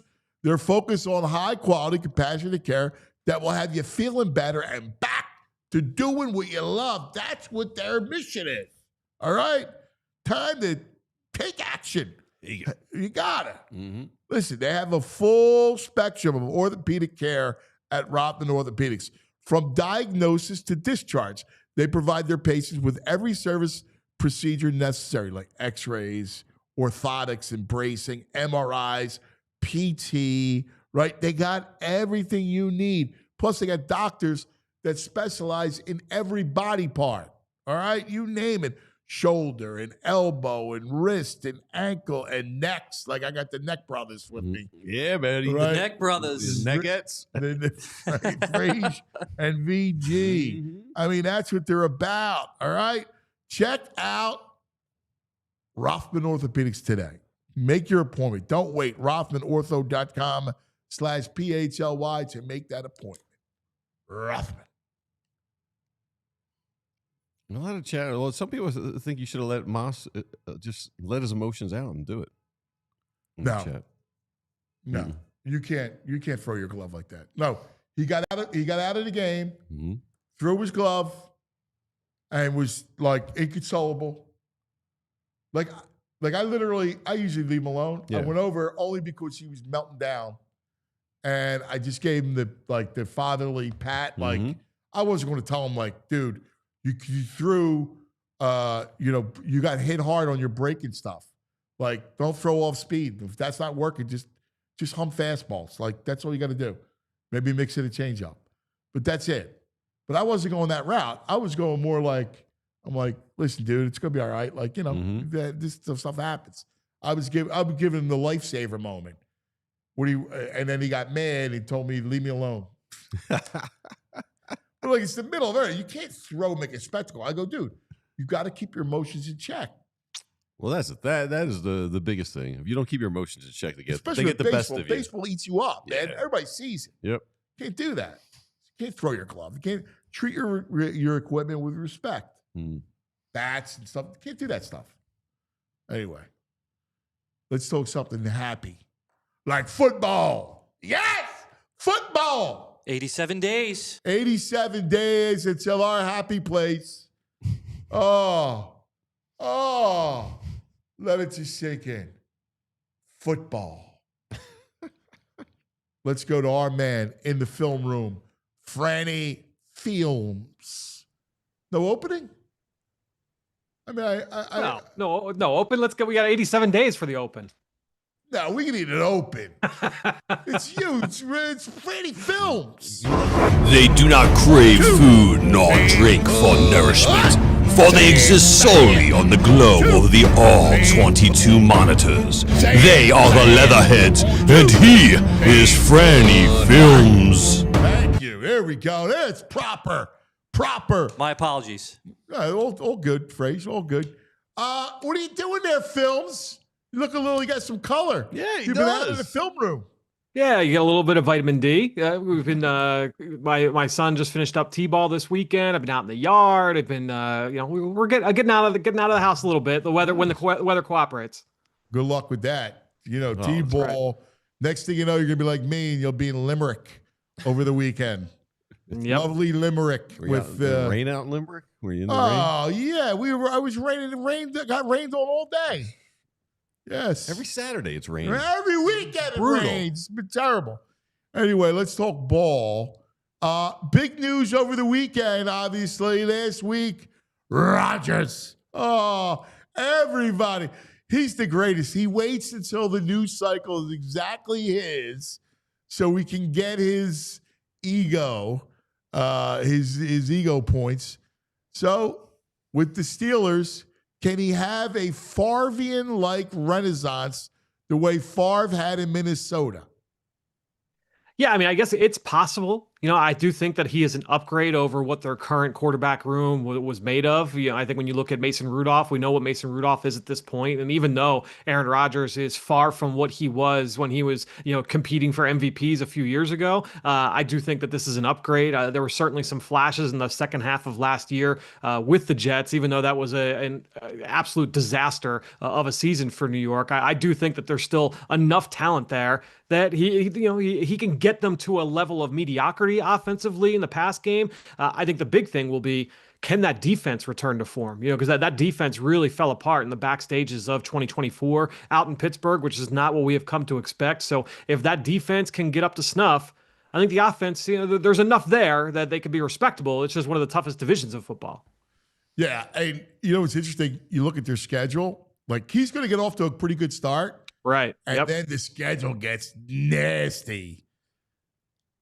Yes, and that's the thing is, are you able to weather that storm? They won a lot of games last year early on that so it surprised some people. Remember, they got out to that fast start. You had Justin Fields early. They switched to Russell Wilson, and again things just really fell apart. Honestly, after that loss to the Eagles, it was all completely downhill for Pittsburgh. So if they're able to kind of maintain, and kind of compete there, my guess is at the end of the season, we're still talking about a 8-win team, a 9-win team. So I at best, I think that it's an uphill battle when you're competing with Baltimore and you're competing with Cincinnati right there in that division. I agree. The other news today is the Packers have released Jair Alexander.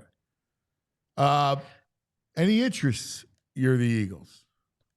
Yeah, you probably like have had that discussion at some point. I don't think it was a really big secret that not. things were on the outs there with Jair Alexander and the Packers. It's really been downhill over the last like 18 months. It's just been a weird stretch for him with that organization. And so I was honestly surprised that a deal didn't happen, some kind of trade didn't happen in the early stages of the offseason. Obviously, they wait through the first week of June. Maybe they can get a team to try and trade for him, and that didn't happen. And so they decide that they're going to move on. Very talented player.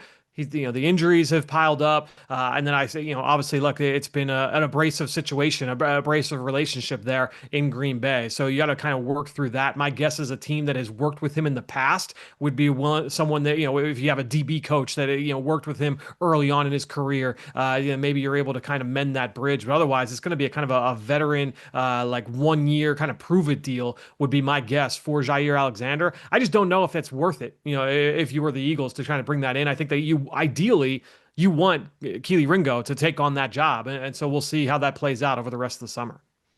Yeah, I know a lot of people are talking about Hendrickson. I hear Hendrickson in Washington. Do you hear that? Because that's what I hear. Yeah, that was one. It made the most sense, really, honestly, throughout most of the offseason. It was just a matter of like, all right, this is a team that already doled out a lot of draft capital for Marshawn Lattimore. Then they trade out, they trade for Laramie Tunsil and they give out more draft capital. Are they going to make another deal where you're giving up another high quality asset? I know that they're trying to go all in when you've got Jaden Daniels on this rookie deal. You've got 4 more years of him under cost control. But you still want to be able to maintain some of those draft picks, those high quality draft picks. And so after making those 2 deals for Lattimore and for Tunsil, to do another one for Hendrickson, I think would be a tough pill to swallow. But also, if you're them, you say, look, that's our biggest hole right now on this roster. Do we try and make a move, bring him in, and try and compete with the Dallas Cowboys and with the Philadelphia Eagles at the top of this division? Wow. Did you catch that? Compete with the Cowboys at the top of the division. Well, you know why though? Because we have to remember, like Washington, it was a great year, like a ton of credit. And we talked about it leading into those matchups late in the season, including the playoff game. Like it's not necessarily about 2024 with Washington. I do think that they are building something that is going to be able to sustain. I think when you look at that quarterback, I do have faith in Dan Quinn as a coach. I think they did an outstanding job last year. They also won a couple of games down the stretch that they had no business winning. They beat Chicago on that Hail Mary. They had a couple of wins there where it's like a little bit fugazi, right? So I think when you're looking at them overall, you say all right, harder schedule this year. They had a lot of injury luck a year ago. Are they, teams are going to be more prepared? Could they be the Houston Texans of last year where everyone thought, hey, coming in like CJ Stroud, this team is going to hit the ground running. Okay. So I'm glad you brought that up because I did a Fox show over the weekend. We talked about this. Here's why I say no. That, first of all, Daniels is better than Stroud. Second of all, their O-line is better. Like, Houston's O-line took a nasty hit. Washington's O-line is better. I agree with you that they got lucky in some wins, and I can see regression, certainly defensively. I don't know how it kind of looks at, but I don't think it's a Daniels-related regression. I don't think he's C.J. Stroud. That would be my guess too, but I don't think anybody was necessarily predicting that Houston was going to go like this last year too. We know that these things can fluctuate that way. The other thing too, like Daniels got dinged up last year. The way that he plays, at that frame. And you can say that about anybody. It's a contact sport, it's a collision sport. Injuries happen, but to me, that's a house of cards. The way that they've built that, and so it's going to be fascinating to see what that team is able to do here in 2025. I'm glad you guys brought them up because I was reading some chatter about Commanders fans, and they're worried because Lattimore's not showing up for the camp so far. Debo's looked ordinary. The reports are so far against the rookie quarterback they got down there. And Terry McLaurin is not happy with his contract situation. So they got some big players who are disgruntled a little bit down there. I don't know. I think that's an issue too, man. I don't think I think they're going to have the drop off. They could. I mean, to Franny's point, some of those games where, let's face it, you catch Detroit where they got decimated by injuries, right? Like the only reason why they win is because they went up and down the field. The Lions had gotten crushed in their secondary, their front. I mean, they lost several defensive starters. So that's why Washington wanted to win. If they were healthy, Detroit beats them. Yeah. Yeah, and that's the thing is that when you look at Washington, again, huge credit to what they did. I'm not taking away from that, but I do think that there's reason to suspect that they're not going to come in and win and go 13-4 this year, right? Like I think it's certainly within the realm of possibilities that they take a little bit of a step back from a record standpoint here this fall. All right, but let's go back to really what I was reacting to, which is the Cowboys. You put the Cowboys, you put them alongside the Eagles. I wouldn't put them alongside the Eagles. I think I'd put them alongside Washington. Like say, like, all right, like I think that there's definitely like a possibility. Could be with Dallas or the Eagles and Dallas.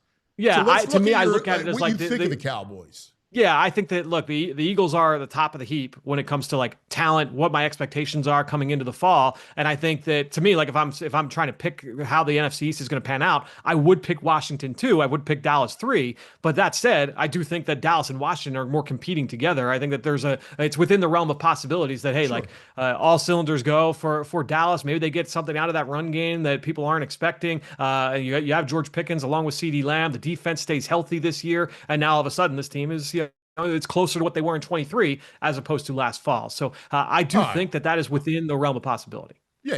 All right. I didn't know. It sounded like you thought more of them because I was looking at them. I go the same thing.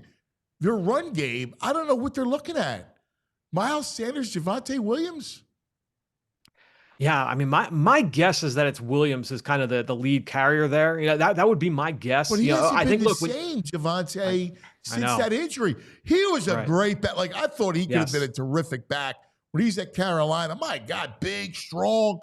But when he gets hurt, like he's not the same.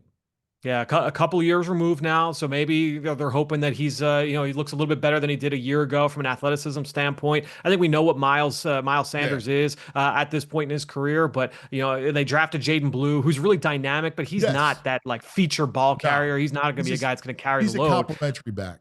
Yeah, I think when you look at Brian Schottenheimer, a lot of his success has come with offenses that have been able to run the football, and that's from what I understand, like that's where he kind of hangs his hat is like on run game creation. Clayton Adams, their new offensive coordinator, they brought over from Arizona, and he did a great job of really kind of setting up that run game for success with James Conner, more of that downhill physical presence. So that's why I more think that it'll be Javonte Williams as that lead ball carrier, but to me, that so much is going to hinge on that offensive line and that run game.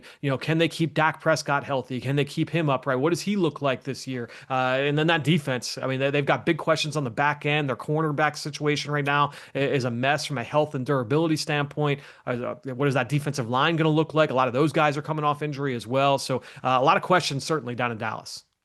All right, let's bring it home for a second as we begin minicamp. And I'm curious where you're at. We know that some of the worry spots, right? Like we know Nakobe Dean he could begin this season on the PUP list. We know that that's a possibility. So we know about the youth. We know about how thin they are at certain positions, even corner, right? Let's take the defense first and address your concerns. Yeah, I mean, look, you have to look at certainly who's going to start next to Zach Bonnet, linebacker. Vic Fangio said recently at his press conference that, they're not expecting Jihad Campbell to be on the field until August. And so my guess is that we're seeing a timeline with him that's closer to what we saw with Cooper DeJean last year, where he was not really a part of the defense until week 5. And so if that's the case, those first few weeks, it feels like that's going to be Jeremiah Trotter Jr., the second-year linebacker, who we got a little bit of a taste of last year. He's got a similar skill set to Nakobe Dean, a very similar body type and overall skill set. So, can he match? I don't know if you could expect him to match what Nakobe did last year. I thought it was a really strong year for Nakobe Dean, kind of underrated in a lot of ways. But I think that if Trotter can come in and kind of keep the ball rolling there, that is certainly something that you'd like to see. And then it's safety. All right, you got Reed Blankenship on one side. Who's the other starter there? Is it going to be Makuba, who they drafted in the second round this year out of Texas? Is it going to be the holdover in Sidney Brown? Vic threw out a couple other names as well there on the back end of the depth chart. And then you mentioned corner. You lose Darius Slay, you lose Isaiah Rodgers. That was the 2 of the top 4 corners from a year ago.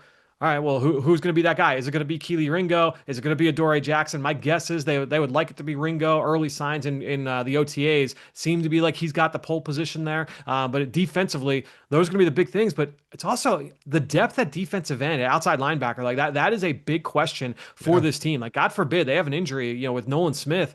Jalix Hunt is huge right now. Like, if Jalix Hunt gets hurt, like who is taking the lion's share of those reps? That's a sneaky position where they need some guys to be able to step up. They threw some darts on the veteran market with Josh Uche and with Azeez Ojulari. Can one of those guys hit and become like an impact role player for them? That is going to be something that they want to try and find out the next several weeks. Yeah, Ojulari is the guy that I'm holding out hope for. Yep.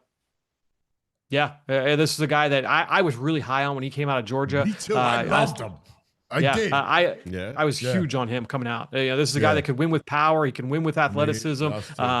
I think when you're looking at him, though, the injuries have really taken a toll. And when I watched him last year, just not the same level of athlete that he was coming out of Georgia. And so, I just hope that he maybe like another year removed from that, does he look a little bit better? Yeah, I'm with you. All right, let's go to the other side of the ball for a second. And obviously, we know the one spot is the Becton guard spot. And then the other issue, somebody brought this up to me, and they weren't wrong, but depth at wide receiver. Like, we saw what happened when AJ went out or when Devontae goes out. That is something that you got to look at, the depth at wide out. Yeah, I think we'll start the offensive line. Tyler Steen has gotten all the reps there, at that guard spot. And I think when you're looking at it, my guess is that he would have the leg up. I think a lot of people are, there's a section of the fan base now, they're seeing that, Kenyon Green, he was getting third team reps at left guard. The big thing to remember, that right now, OTAs, minicamp, it's all about repetition and making sure that guys are kind of just going through the paces and getting up to speed. All the new players, so the guys that especially, Kenyon Green was basically like an add-in in the trade for CJ Gardner-Johnson. A lot of these rookies, they're not going to be working with the ones yet, because God forbid, because right now, you've got your starters. You've got Lane Johnson out there. You've got Cam Jurgens out there. You've got Landon Dickerson was a full participant last week. Jordan Mailata. If you put in a new player who's not used to like the timing and the footwork and all that stuff, and he takes one wrong step and he steps on Cam Jurgens' foot. This happened with Jason Kelsey all the time. They put in, I remember that right guard rotation back in 2017 with Chance Warmack and those guys. He takes the wrong step in an OTA, and now a guy's set back. I think that once we get into the summer, you get into training camp, I think we'll see a little bit more of a rotation there. That would be my guess. But I think when you're looking at Steen, it certainly seems like he's got the leg up on that right guard job. And I agree with you. To me, the depth at receiver, that is going to be a big question. I think when you hope that with Jahan Dotson, what he showed in the Super Bowl, there's a little bit more faith from him, from Jalen Hurts' perspective. Can he be that guy that can step up and be a viable number 2 option if there's an injury ahead of him? And then you hope that some of these young guys, can develop and take that next step. What does Aniyah Smith look like in year 2? He was a ghost mostly throughout year 1. What's your sense with Patullo and how this offense is going to look? Because, I know a lot was made that would happen after the first time they were in the Super Bowl, lost to Kansas City, and what that defense looked like, what that offense looked like. Now, it was a little different because I think teams had figured out a lot of their zone read stuff, right? They were different last year. Their run game was a lot different than it was. Do you see any kind of dramatic shift? Yeah, I think that they're going to, certainly the running game is going to be a big part of what they do. I do think that there is a little bit of cause for concern with Saquon Barkley coming off the workload that he had a year ago to make sure he doesn't break down. The history, especially the recent history of backs that have had that number of touches. Yeah, it's not pretty. And so I think that they do want to make sure that they manage that correctly. Now, maybe that means a little bit more Will Shipley, AJ Dillon, whoever the complementary pieces are by the time we get to September.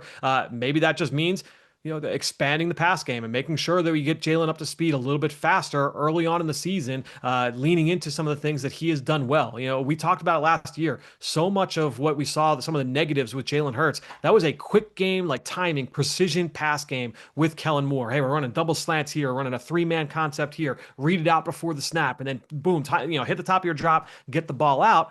That's not Jalen Hurts' strength, right? But I think when you go back to 2022, a lot of that was like the deep vertical concepts, like deep post route to AJ Brown, the fade routes, all those different kind of vertical throws. does Kevin Patullo lean into that a little bit more? I do think that that's something we could see a little bit more of. I think because of when you're able to do all that zone read stuff and all those RPOs, like it really worked.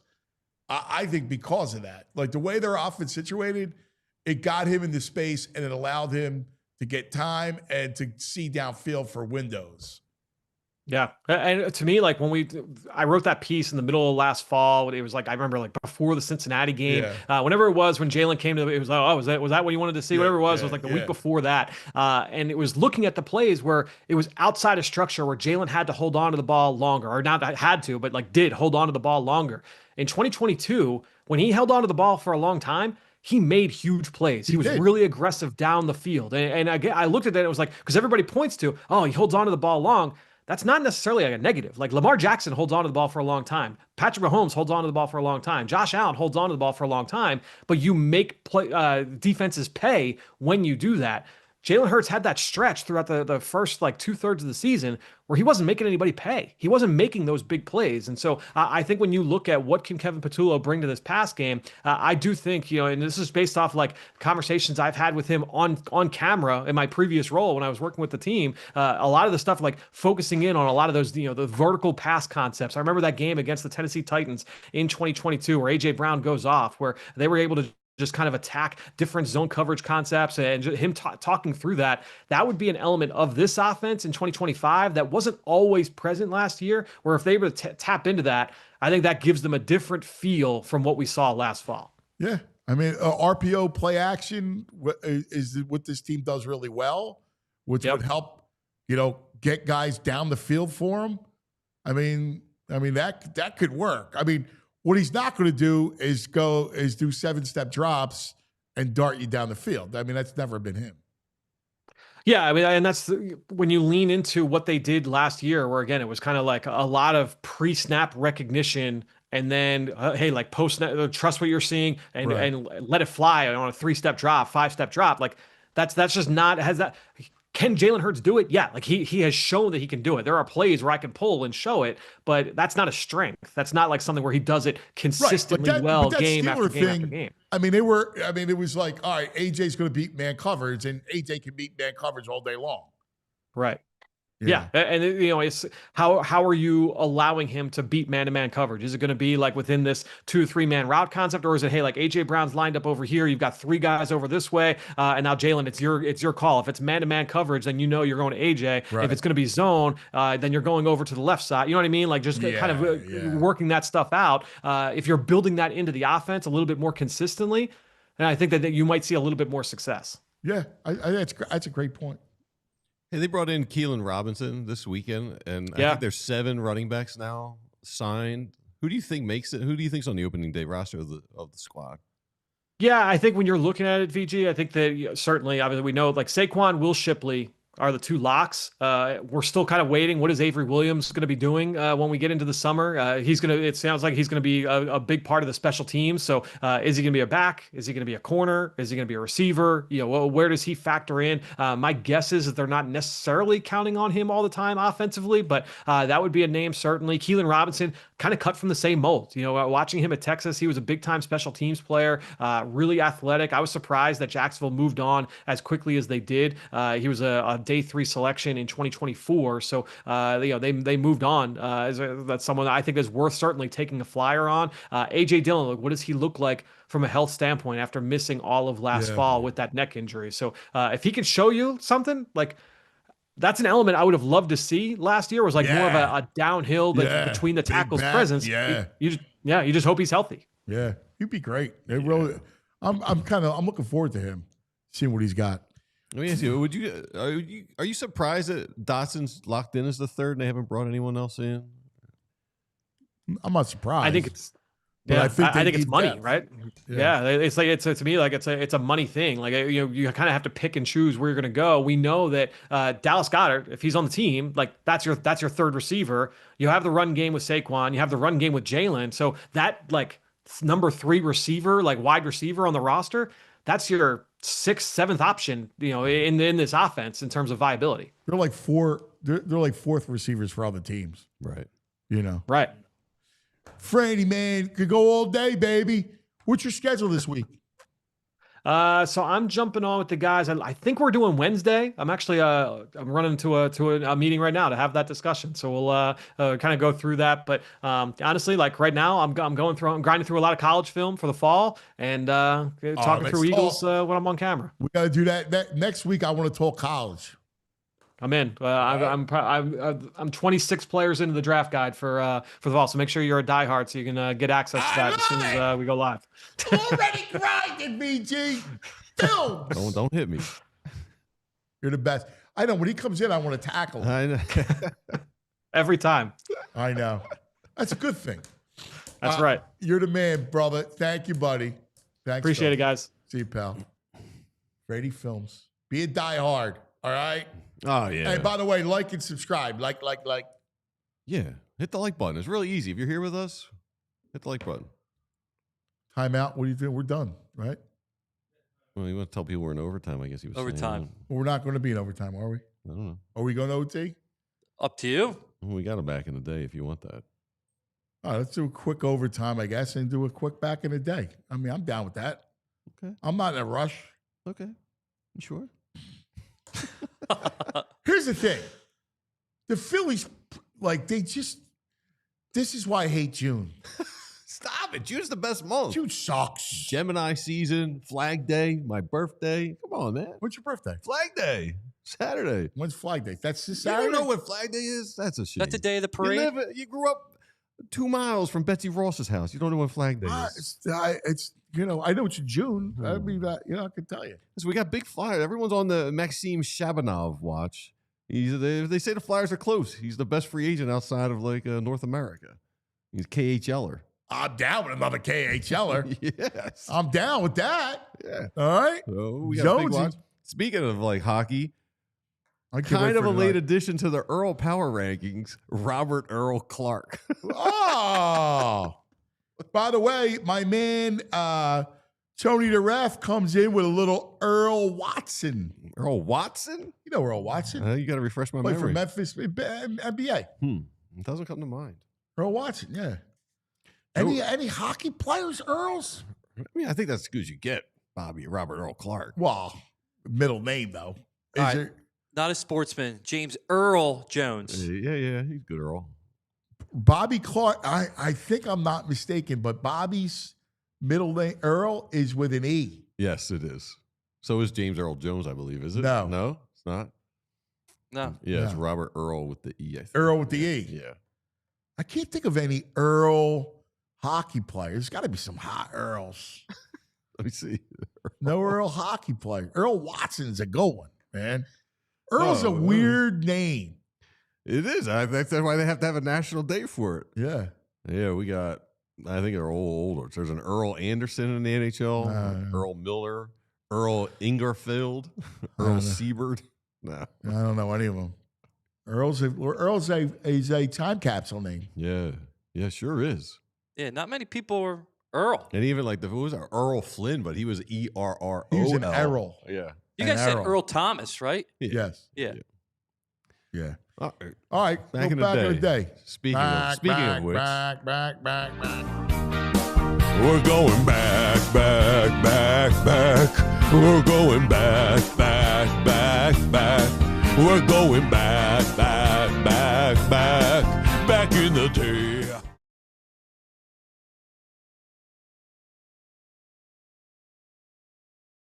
With 8 minutes remaining, the Puritan game comes seemed off the about bench. to turn. And does a skyhook right in Kareem's Dude, face. that's awesome pull. Even I Moses' missed son the knew the Sixers. Lakers had the advantage they wanted. Big Off the bench Stockton. came Sixer reserve Earl Puritan, and the Lakers looked to Earl attack. Puritan. Turned out to be the other way around. Puritan Oh, the rebounded. board. The Laker offense came up short when it tried to exploit it. Doc's They forced the ball to Kareem, but Puritan Puritan with the hands. Picks up the loose ball. Here it comes. Although not known as a shooter, Puritan could not resist his own Posted version of the skyhook. Fucking Kareem's face. This was Cinderella stuff.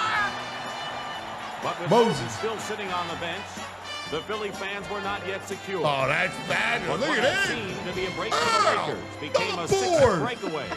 As This goes on for like Philadelphia 2 slashed minutes, open man. a Oh, tight I game. can watch it the whole time. I just wanted the skyhook I in Kareem's love it. face. That was a great pull by you, dude. Earl Day, I man. I miss Sixers in the playoffs. Yeah. Well, who you like tonight? You like had the oil tonight? I can't be objective, so yeah, I'm all Yeah. oiled up. All right. I'm looking forward to the hockey game. Yeah, it's been great. Wheels. I smell 1-0. Loss? 2-1. A loss? You feeling a loss? You're a little funky today. I'm in a funk. Yeah. A baseball funk. Garrett Stubbs, where you at, man? I'm in a Keep up the baseball Garrett Stubbs funk, playlist. man. You know why? They're so feeble. That's the problem. There's nothing where, like, I'd rather you They were lose. losing 8-6 and be Right. fun. I was Yeah. going to say, I'd rather you lose 8-7. Yeah, this is brutal. But the feeble and ABs against the Buccos, yucko. Oh, horrible. All right. Let's go to do for us. Got anything else, Fraser? That's it. All right. Good job. Anyone else sacked? No sackings. Yeah, dude, violation. Who we got today in the World Cup? You got World Cup. Oh, you got Yeah, Croatia. you got Croatia. Italy's playing again today. Oh, they're going to lose again? Who they got? Moldova, I think. Moldova. Nah, they got it. They can't beat Moldova? So my buddy Sal. Yeah, they got Moldova. Sal 245. Sal's from Calabria. Yeah. So Sal's, this is terrible, cuz. Terrible. Terribile. I can't believe it. They're going to have to win the group somehow, or they have to come in second place now and then get to the There's playoff. 2. Yeah, they got to go, Yes. right, 2? Yeah. If But they the win group their group, stinks. There's nobody in the group. Yeah, it's like Estonia, Israel, and Norway. How'd you get smoked by Norway? Well, Erling Haaland. It's like one of the best players in the world. What is it? Erling Haaland. Earl, you say Earl Ling Holland? Erling, yeah, Erling Haaland. He's one of the best strikers in the world. Okay. Best number 9. All So right. I mean, I didn't know that Mark Norway. Odegaard is also very good. I on didn't know Norway. that Norway had a squad. Norway's got a squad. Yeah. who knows? Yeah. So I didn't know. For those paying attention, North Macedonia is up early on Kazakhstan. All right. All right. All right. That's going to do it for us. Everybody have a wonderful day. Be careful, right? We love you. We'll see you in the morning. We all silly like the mayor.